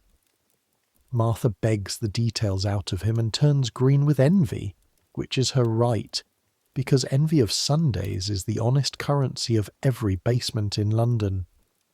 The city on a Sunday is a different animal. Oxford Street with its shops shuttered is like a ballroom with the candles out. You walk the whole roaring length of it in quiet, then down High Holborn, then Cheapside, where the counting-houses stand closed, and the street that on a Tuesday would crush you flat is so empty you can hear your own boots. The bells have it all to themselves. St. Mary le Bow tolling over her empty parish, answering St. Paul's, whose dome slides along above the rooftops on your right hand like a grey moon that has decided to walk with you. And then down Fish Street Hill toward the river, and there it is, the monument. A single column of pale stone standing up out of the huddled roofs like a mast out of a harbour, with a flame of gilded bronze at its head catching the sun. 202 feet of it. Sir Christopher Wren raised it, with Dr. Hook at his elbow, to remember the great fire that ate this whole city in September of 1666. And here is the thing Ned tells you at the base, grinning. Because it is the kind of fact he collects the way other men collect coins. It stands 202 feet tall because it stands 202 feet from the spot where the fire began, in a bakery in Pudding Lane. All of London burned, 87 churches, 13,000 houses, and it started at a baker's oven, and you think of Sarah, mistress of 2 rooms and a bake oven, and decide you will tell her that carefully or not at all. You pay your coppers to the keeper in his little lodge, and then it is stairs, and you almost laugh out loud. 311 of them, black marble, winding up inside the column in a spiral like the inside of Sarah's whelk shell, lit by slit windows, and you, a girl who counts 63 steps for her living, climbing 311 for pleasure. Ned counts aloud to 40 before you tell him you will push him off the top if he keeps on. Your knees burn. Your breath finds the rhythm the cans taught it. Breathe on the flats. Never hurry the last 3 steps, even here, especially here. And then the little door, and the light, and London. You have never seen it. That is the plain truth of it. And it takes your breath more thoroughly than the stairs did. You have lived a year inside this city the way a mote lives in a coat pocket, and now the whole garment is spread out below you at once. Roofs to every horizon, brown and grey and huddled, a sea of tile and slate with church spires standing up out of it like masts, hundreds of them.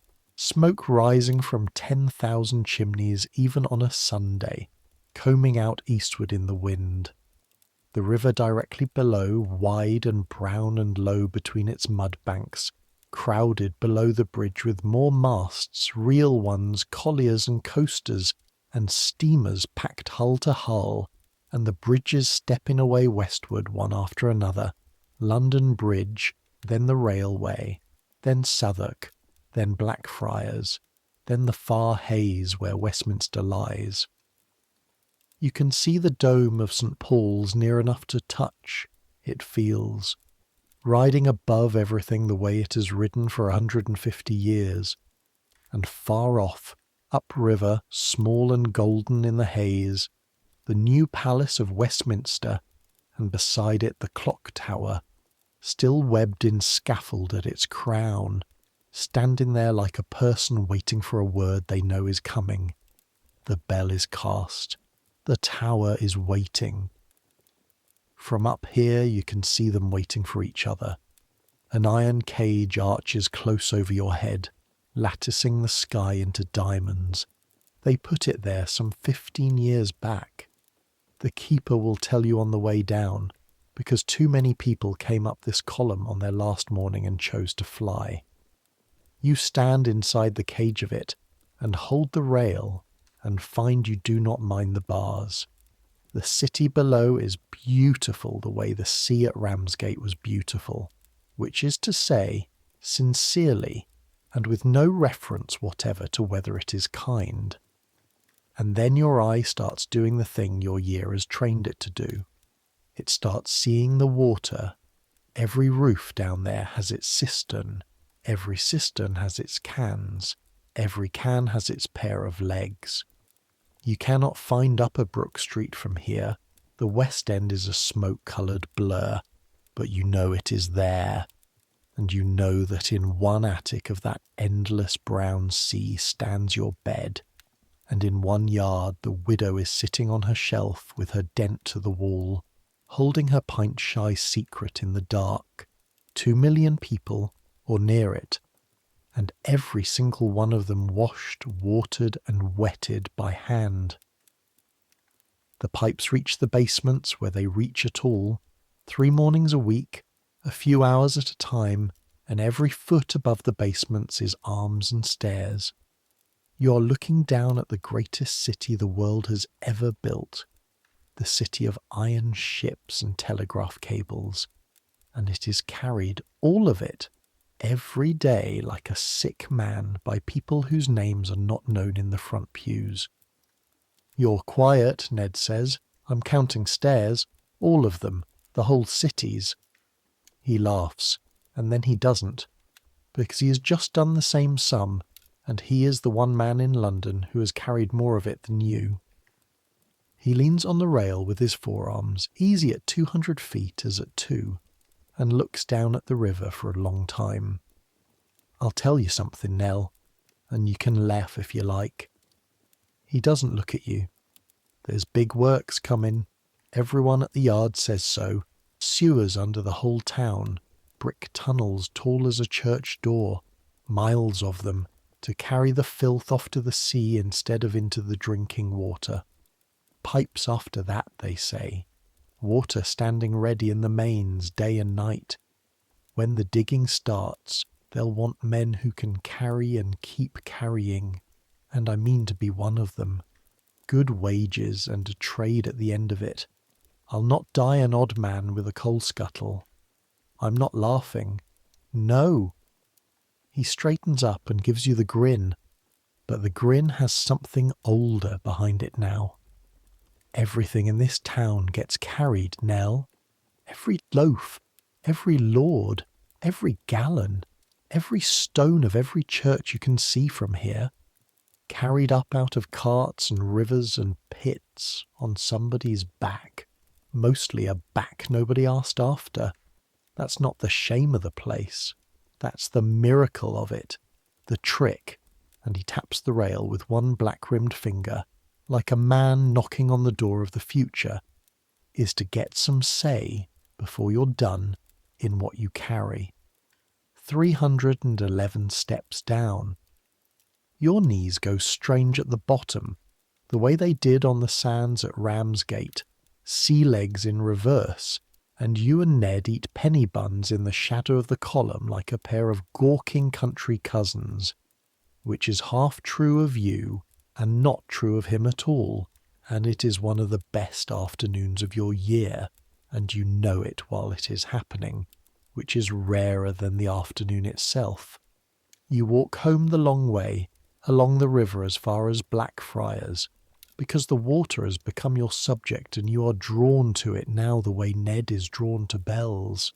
The tide is out, and the river you met from the monument, the great brown highway bristling with masts, is, up close, from the foot of the bridge, something else. The water has shrunk back from its banks and left wide aprons of black mud shining in the evening sun, and the mud is not mud, or not only, and the smell that comes up off it is the smell from her ladyship's curtailed drive last June, but older, riper, a year riper. Ned stands beside you at the parapet with his Sunday coat over his shoulder and says only "River's low." It is the last day of May, and hot, and it has hardly rained since April. "Low," you say. Neither of you says anything else, but you both look upstream, west, to where the golden haze is, where the new palace stands with its feet almost in the water, and some sum begins adding itself in the back of your head that you do not yet have the figures for. The figures arrive with June, and the first of them comes from Mr. Grimshaw. Thursday, water day, and the turncock is late to your street, which has never once happened. When he comes slowly, and the iron key goes onto the stopcock like it weighs double, and the deep cold rushing under the pavement when he brings it sounds thinner than you have ever heard it. Half the song is missing. "Pressure's down the whole walk," he says before you can ask. He straightens and works his shoulder and looks at the sky, which is blue as a plate and has been for weeks. Reservoirs at Kew are giving what they have, but the river's giving them less to take. You'll get your hours, but fill everything. Every crock, every kettle, every can in the house. And tell your Mrs. Bell I said so. He shoulders the key, and then he says the thing you will repeat to the kitchen that evening, and the kitchen will repeat down the mews, because a turncock's word about water is a sailor's word about weather. Hot May, foul June. 40 years I've walked these stones, girl, and it never missed yet. The river's dropping, and everything 300,000 houses pour into her is still going in, tide after tide, with less and less clean water to carry it away. She's not a river this summer. She's a pot on a fire, coming slowly to the boil, and the whole town living round the rim of her. He taps his brass badge, the old joke, but his eye isn't joking. Finest water in London, mine. Q gravel and sand filters. You remember that, and keep your tank covered. You do keep the tank covered, which is to say, you keep the tank exactly as covered as a warped lid can keep it, riding up at one corner, a gap 2 fingers wide, with Ned's brick still somehow elsewhere. Monday by Monday, you go up the ladder with the skimming net, and Monday by Monday, there is little more in the net than there was in the winter. Soot, plain leaves, moths, the world, getting in. Remember the lid. You've been asked to remember it since the beginning, and the reason is almost here. June of 1858 comes down on London like a lid of its own. No rain. Day upon day of white, hard sky, and by the second week the thermometers in the shop windows are standing at 90 in the shade, and by the middle of the month better than 94, and nobody alive remembers a June like it. The milk turns by noon. The milkwoman starts crying her rounds an hour earlier to beat the sun and loses anyway. Butter goes to oil in the crock. The meat safe hums with flies no gauze can discourage, and cook fights her range in a kitchen like the inside of a loaf, and twice you find her leaning her forehead against the cool of the slate shelf in the larder, eyes shut, a woman in the arms of the only cold surface in her world. Upstairs they take the shutters half closed all day, and the house stands in a hot brown dusk of its own making, and still at 6:30 every morning 60 degrees, because Dr. Pierce holds that a heated season requires the cooling discipline more than ever, and for the first time in your service you watch her ladyship walk to the sponge almost gladly. In the attic, under the slates, the nights are an oven's afterthought. You and Martha lie on top of the blankets in your shifts, star fashion, not touching, and the mouse whispers to the rafters that in Suffolk there would be a breeze off the fields, and you tell her that in Kent there would be one off the Weald, and neither of you says anything about the smell, because by the 3rd week of June, on certain evenings, when the air moves at all, it moves from the southeast, and it carries the river with it, all the way to Mayfair, over the park, over the squares, in at the half-closed shutters of the richest square mile on earth. Her ladyship's evening drives stop without any order being given. The smell is not a smell any more, it is a presence. It is the city's other tenant, and it has stopped paying rent at the waterside and moved in everywhere. And it is in that 3rd week, on the Monday, that you climb the yard ladder with the skimming net and find that the reason has arrived. The smell reaches you before the net does. Not the river's smell, nearer, smaller, worse in its little way, because it is yours. You lift the warped corner of the lid, and wedged in the gap, half in and half out of the water, that this whole house drinks and washes and cooks in, there is a pigeon. Day's dead.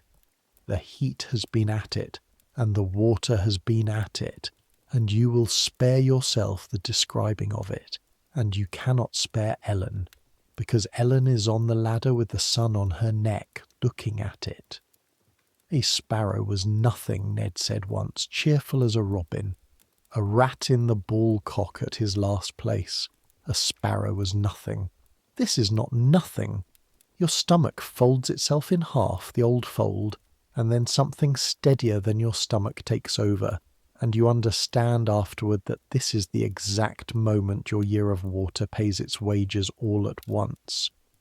Because the Ellen who came up from Kent with a tin box would have hooked the thing out and shuddered and scrubbed the net and said nothing and let the house go on drinking. And instead you stand on the ladder and you hear them, all of them at once, the whole year's schooling. Grimshaw at the pavement flap. Everything London drinks, London has drunk before. The doctor with his map, the marks standing round the pump like mourners round a grave. He said the sickness was in the water itself, mind.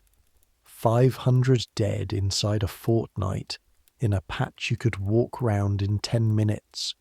You cover the gap with the net, you come down the ladder. You go straight along the passage, cap crooked, hands unwashed, past the scullery, and you knock at the housekeeper's room and tell Mrs. Bell there's a bird in the cistern, and it has been there for days, and the whole tank is spoiled. And before she has said one word, because you're frightened and 17 and certain, you tell her the rest, that nobody must drink from it. Not the kitchen crocks, not the filter, nothing, until it has been emptied and scoured and scalded every inch. Mrs. Bell looks at you for exactly as long as it takes a scale to settle. Then she stands and takes up her keys, and what happens next you will remember whenever anyone in later years speaks slightingly of housekeepers, because it is like watching a general who's been waiting all her life for a battle worth her attention. The tank is drained before dinner. You and Ned and Martha, bucket by bucket, 200-odd gallons of suspect water hauled out and poured down the yard drain to the river, where, God knows, it will be in good company.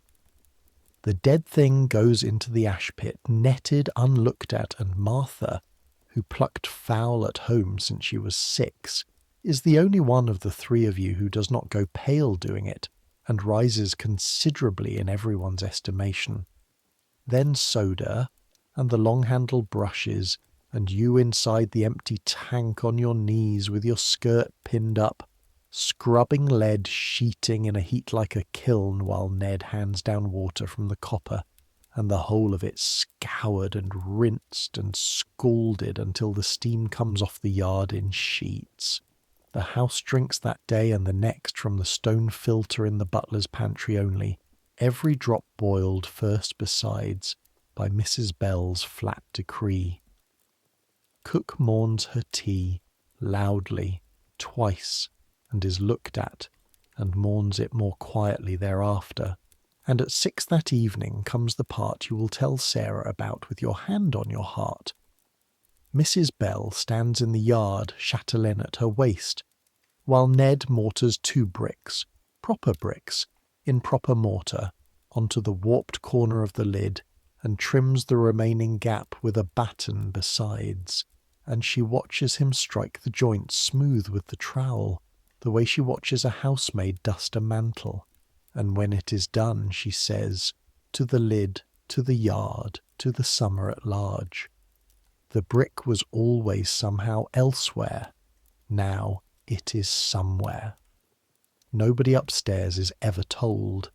There is nothing to tell, by the reckoning of the house. The family's water ran clear and safe through the whole affair, which is precisely the point of the affair. Her ladyship will drink her filtered water and take her 60 degrees tomorrow morning off a tank as clean as a communion cup, and no one need be told. The treaty again. You're starting to understand that the whole of service is one long treaty, and that the 63 steps are only the visible clause of it. But within the fortnight, 3 doors down, at a house whose kitchen you know from waiting in the water line, half the basement goes down with the summer complaint, gripes and fleeks, and 2 of them properly ill, and the physician who attends blames the heat and the air off the river, and a melon the cook is said to have bought, and everyone nods, and nobody climbs the ladder to look in their tank. You hear it all from their scullery maid across the area railings, and you say nothing, because what would you say, and to whom? But that evening Mrs. Bell passes you in the basement passage, keys ticking, and stops and says, "You have a head, Ellen, keep it," and walks on. From Mrs. Bell, that is a knighthood. And there is one more thing that June does, quietly, in the middle of all its noise, and you will only understand years later that you were one of the few people in England who noticed. Ned brings the paper home on a Sunday, and in among the columns about the river and the heat there are a few lines, 3 or 4, no more, reporting the death of a doctor. Snow, his name is, the man who went round Soho with a map, making marks where the dead had lived. The man who said the sickness was in the water itself, mind, and was mostly not believed by the learned gentleman. Dead in the middle of June of an apoplexy at 45, with his map and his unpopular idea, while the river he was right about steams half a mile from his door. The learned gentlemen still mostly think he was wrong.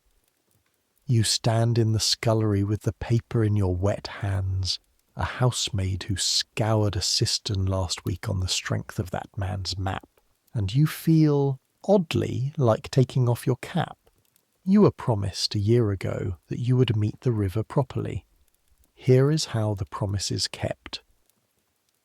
In the last week of June, with the heat at its worst and the tide at its lowest, Mrs. Bell wants soda and chloride of lime, quantities of it, because chloride of lime has become the smell of every respectable doorstep in London, sprinkled on the front steps, set in saucers in the halls, the whole West End perfumed like an infirmary, and the oil and colour man in Mount Street is sold clean out. The warehouse that has it lies south by the river, past Westminster. Ned takes the barrow, you take the purse and the book, and when I say you smell it before you see it, I need you to understand that this is not a figure of speech. The smell begins as you cross Piccadilly. It thickens down St. James's Street. It settles over the park like weather, and by Birdcage Walk you and Ned have both gone quiet, and the handkerchief Miss Aubert made you take, sprinkled from her own bottle of lavender water, is up over your mouth and nose, and through it, under it, around it, comes the Thames. There are no words in your village Kentish for what the river is that week, but you try, that night, in your head, because you are determined to keep it. It is low tide.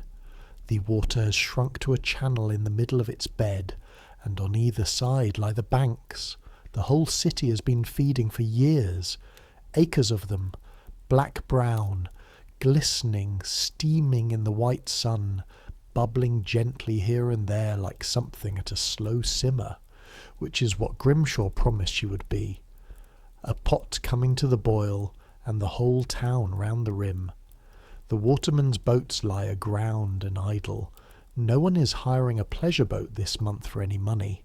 Along the margins, at the mouths of the sewers, gangs of men are shovelling lime into the mud, and along the water's edge, ton after ton of it, so that great white crusts and drifts lie on the black like a mockery of snow, and the smell of the lime rides on top of the other smell without defeating it, the way a shout rides on thunder, and rising sheer out of that with its feet almost in it is the loveliest building you've ever seen.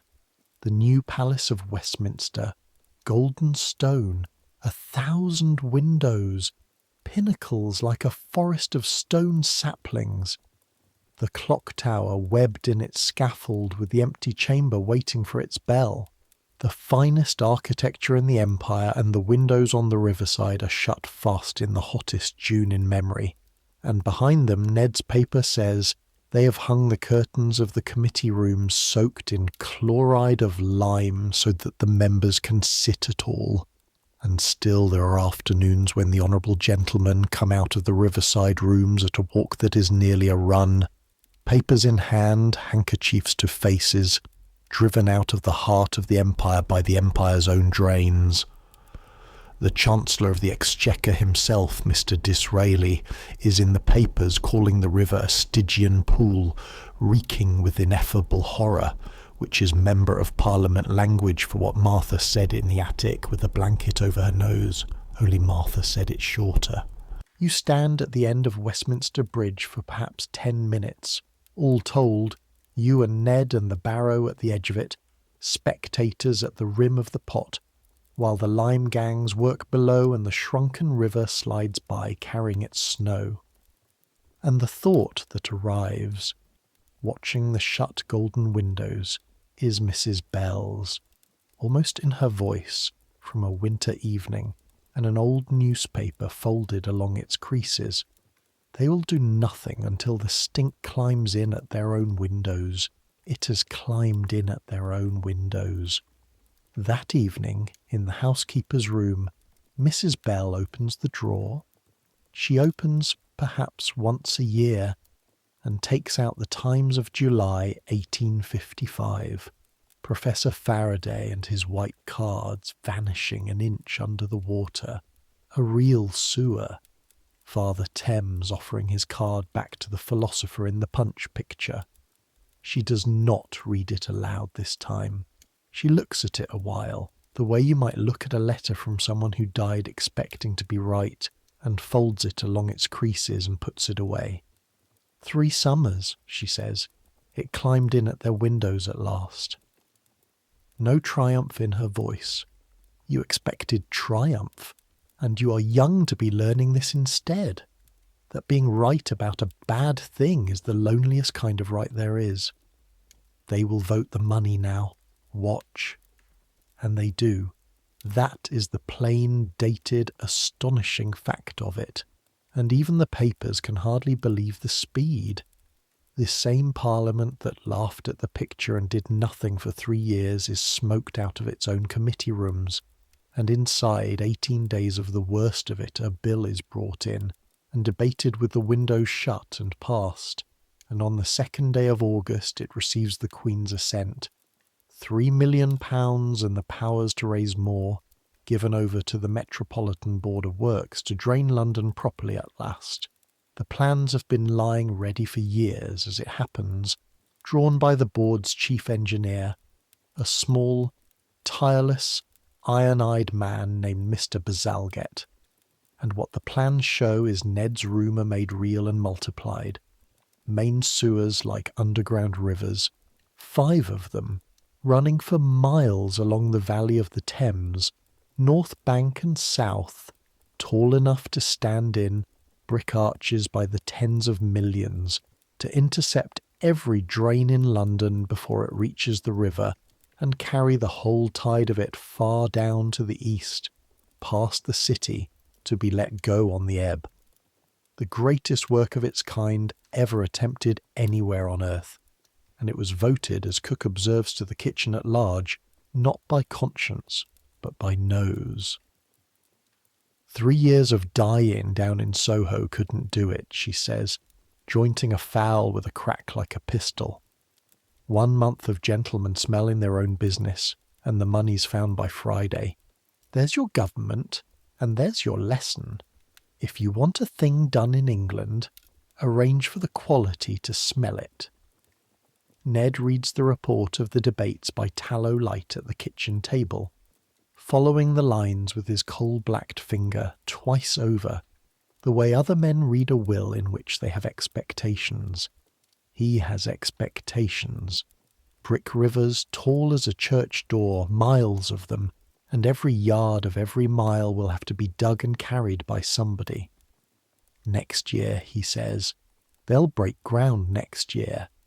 And he folds the paper like a man folding a map of his own country. And then, the way the worst weeks always do, the summer simply goes on.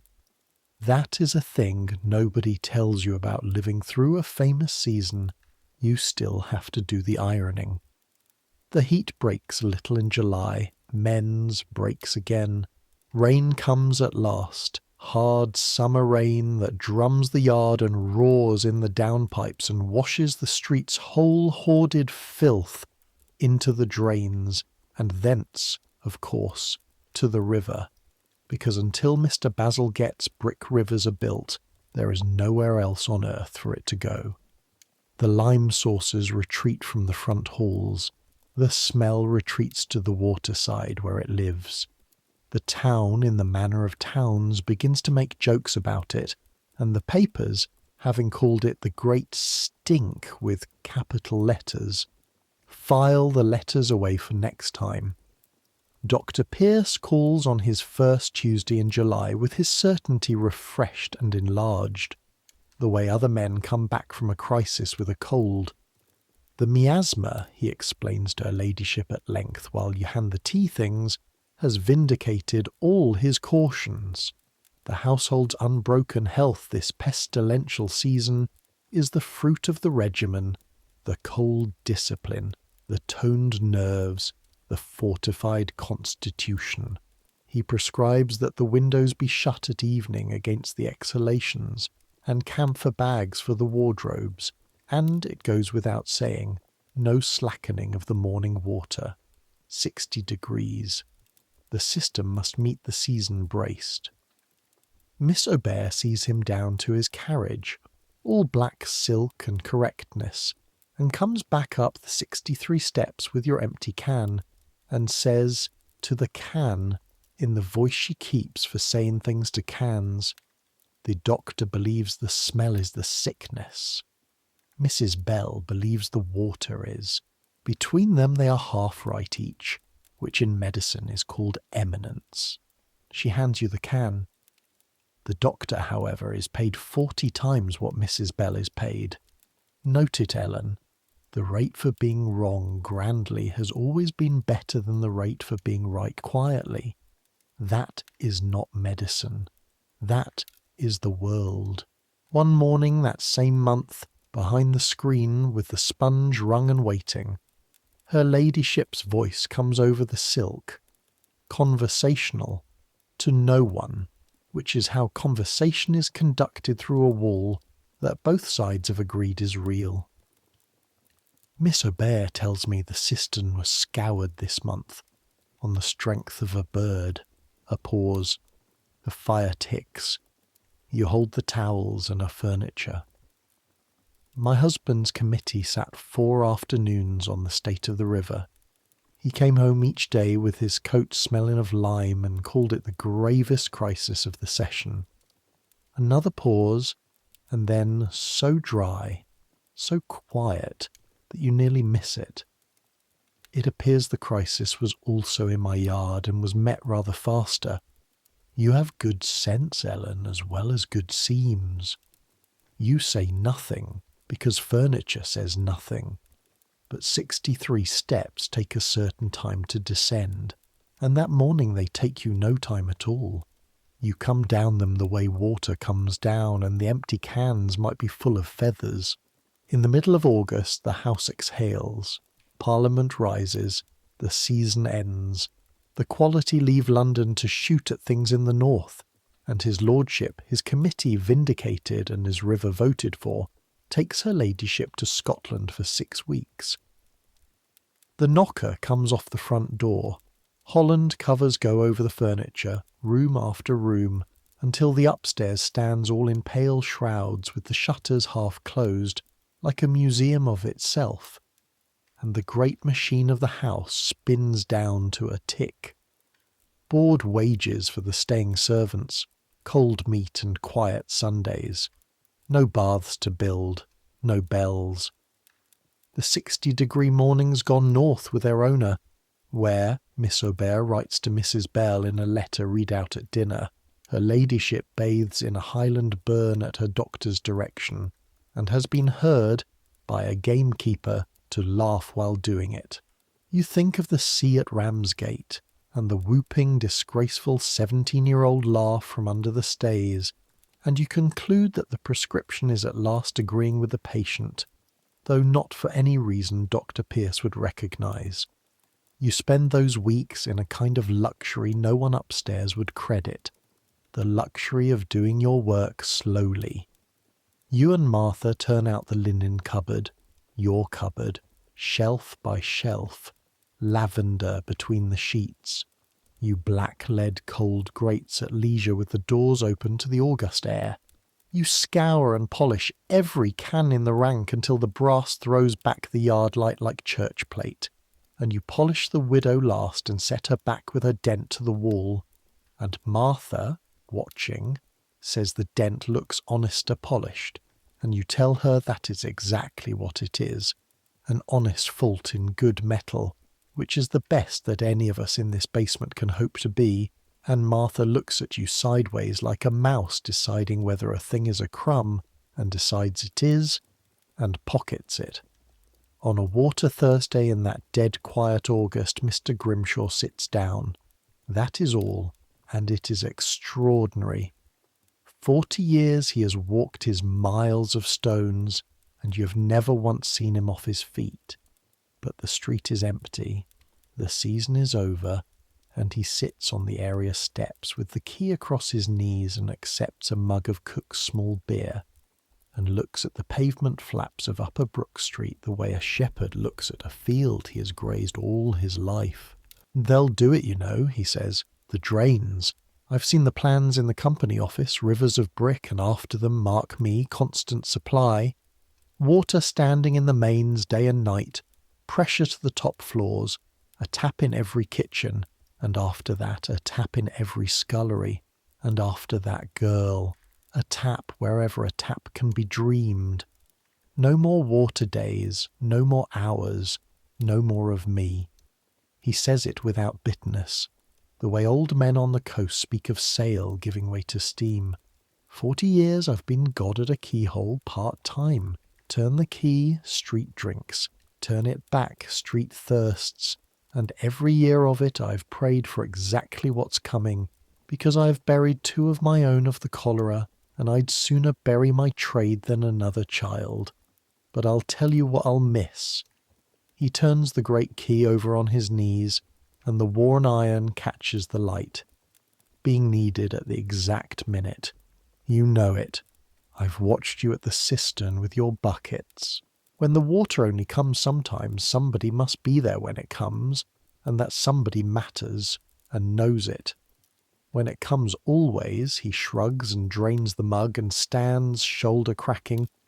Nobody will ever again know what a Thursday was worth. He shoulders the key like a musket the old way. They can bury me with this. It'll fit no lock they make by then, and that'll be the whole of my epitaph, and there's worse. And he goes off down the baking street, lifting the flaps, turning the water. God at a keyhole, part-time, and you stand at the railings and watch him the whole length of Upper Brook Street, because something in you knows you're watching a century walk away. On your Sunday at the end of August you go, at last, to Mount Street, to the bakehouse behind which there is a cottage, in which there are 2 rooms, in which lives Mrs. Sarah Meakin, and the visit is everything you have been saving it up to be. The shop smells the way heaven will smell if there is any justice. Hot crust, scalded milk, a ghost of yeast.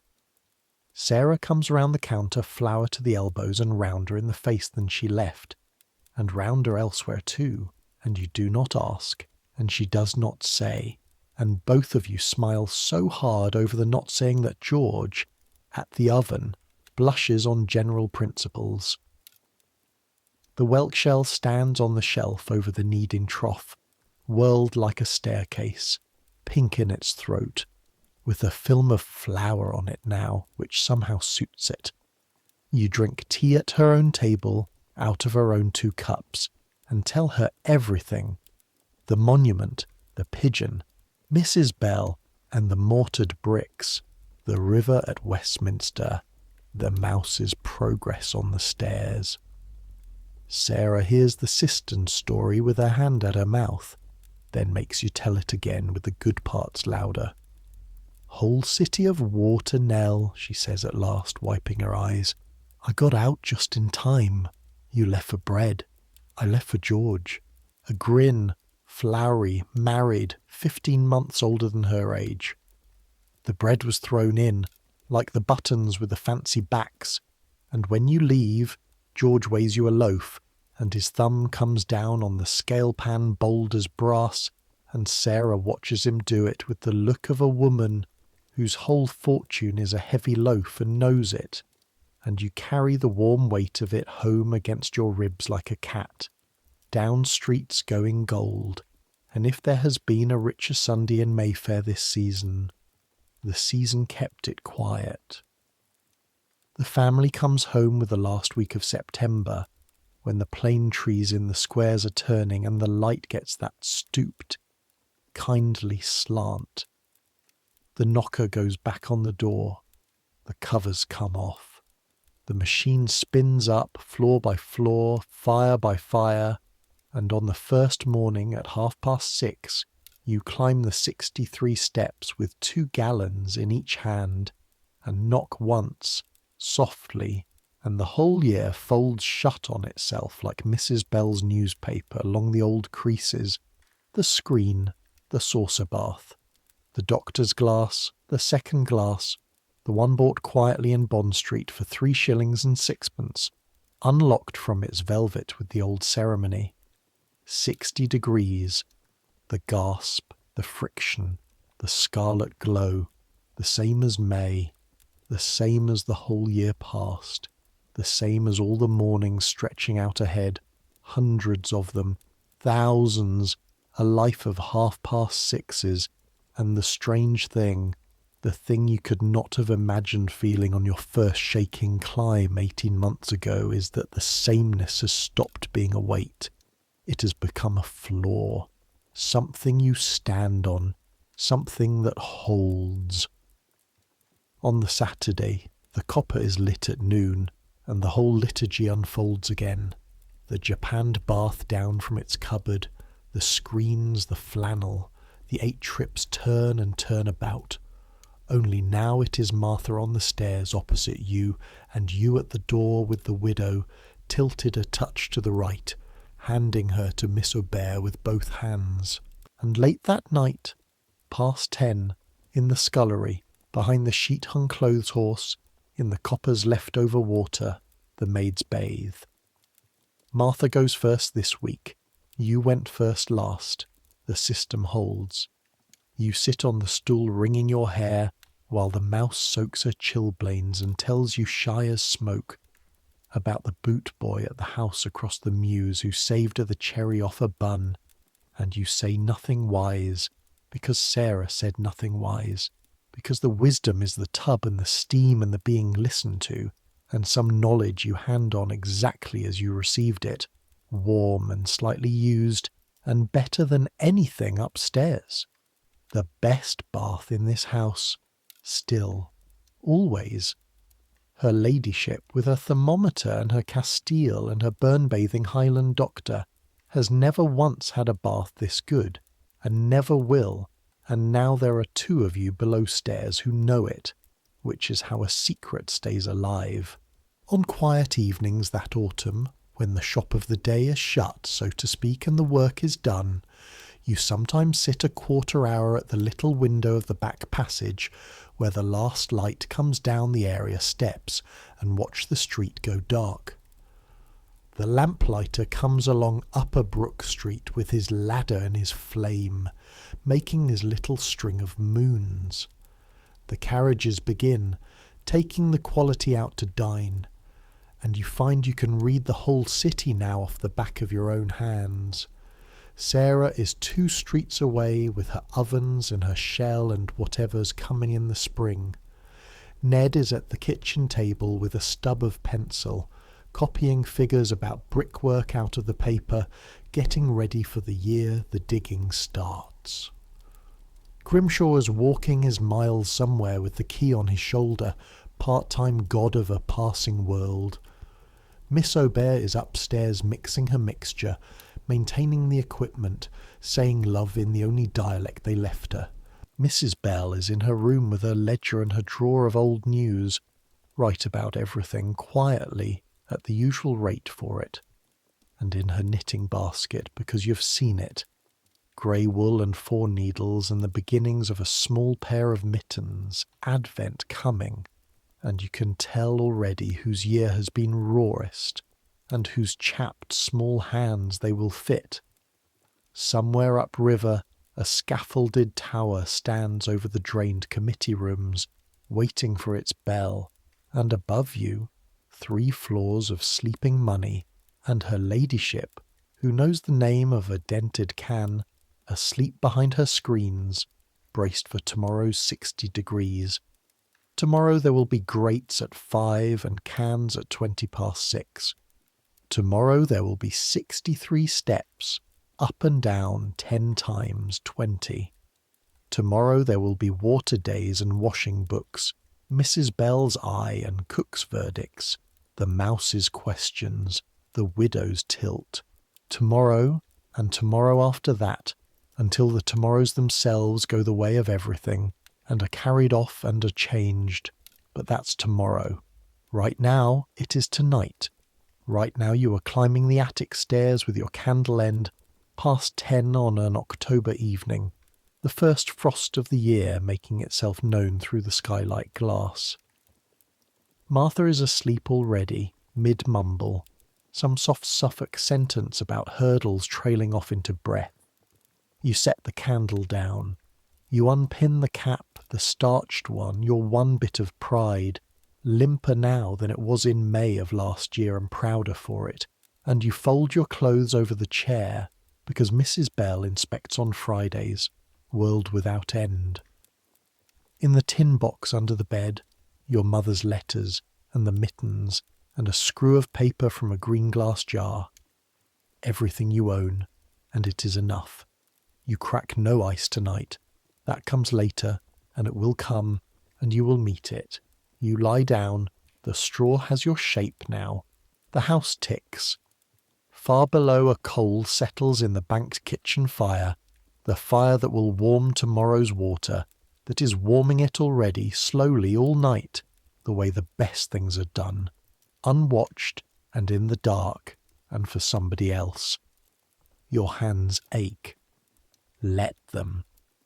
They are hard now and clever, and they can tell 60 degrees from 58 with an elbow's worth of certainty, and they have scoured a tank and sewn lead into a hem and held a baroness upright in the German Ocean. And one day, when the time comes, they will pass the widow's secret to some other pair of hands, one hand to one hand, the way treaties go. You're warm enough, fed enough, safe enough. You have a bed and a blanket and a girl asleep beside you who no longer cries in the night, and wages coming at quarter day, and people in this city who know your name and are glad of it. That is more than half of London can say tonight. That is more than you could say 2 Octobers ago. That's enough. It's enough. It is. You do not yet know how completely the world you carry is going to end. That next spring the first spade will go into the ground for Mr. Basil Get's Brick Rivers, and Ned will be there with his barrow on the first morning, and that the work will swallow 18 years and 318 million bricks, and will still be carrying London's water away long after everyone in this story is forgotten. That the doctor with the map will be proved right, utterly, in every particular, years too late for him to hear it. That constant supply will come, exactly as an old turncock promised, and the water days will end, and the cans will go up to the attics and then out to the dealers, and then behind museum glass, labelled, quaint, their names forgotten, even hers, even the widow's, that houses like this one will one day hold, on the very landing where the single cold tap now stands, whole rooms of white porcelain and silver taps, hot at the turn of a wrist, and that nobody standing in that room will ache, and nobody will count stairs, and nobody will know that there was ever anything to count. You know none of it. You know that tomorrow is Thursday, and Thursday is a water day, and somebody must be there when the water comes. Sleep is close now. It has been close for a while, hasn't it? Let it come closer. Centuries will pass. The London you know will change beyond recognition. The river will be walled in granite embankments and made to run clean, and men will eat their dinners on lawns built over the very mud you saw steaming. The bell in the waiting tower will be raised and struck, and next summer it will speak for the first time, and the world will come to call it Big Ben, and it will crack too as it happens and be turned and go on ringing anyway, dented and honest, a pint shy of perfect, for as long as there is a London to hear it. And you, listening now, in a warm room, in another century, you have heard that bell. On the wireless, at midnight, at the turning of years. It is the same bell whose birth was gossip over cook's pastry. When you hear it next, hear it once for Ellen, who was 17 when it was poured. But people will still carry warm water to people they love, still test it with a bare elbow, the way every mother bending over every baby's bath tonight is Miss Aubert's apprentice and does not know it. Still climb dark stairs, tired for someone else's comfort. Still guard small kind arrangements that no doctor ordered and no ledger records. Some things don't change. The kindness of warm water doesn't change, and the taps you will turn tomorrow in your bathroom without one thought will pour in half a minute what Ellen carried in an hour. When the hot water finds your hands tonight or tomorrow, that is 30 gallons arriving in a breath, up no stairs at all, on nobody's legs. Enjoy it. You are allowed. She would want it enjoyed, the way she enjoyed the scullery tub, knees to chin, steam in the sheet walls, the week's ache loosening like a knot in warm water. Just once in a while, at the turn of the wrist, remember whose legs it used to walk up on. That is the whole toll. It costs nothing, and it is the only monument most of them will ever have. So let it come. Let sleep take you the way it took Ellen Hartley in her attic on Upper Brook Street, nearly 170 years ago, with her hands aching and her boots blacked for mourning, and the whole city carried, for one more day, safely to its beds. Let the world fade. Let the noise quiet, the streets empty, the last carriage roll home. Let the fires bank themselves down to a red whisper, keeping tomorrow's warmth for tomorrow. Let your thoughts go down the stairs, slowly, evenly, breathing on the flats, never hurrying the last 3 steps. Let them set their burden down at the door. Let your breathing find the rhythm the cans taught hers, steady, unhurried, sure of the way in the dark. You've earned this rest. Whatever you carried today, you carried it, and it is set down now, and no bell will ring for hours. Take it, and dream of whatever dreams may come. Good night.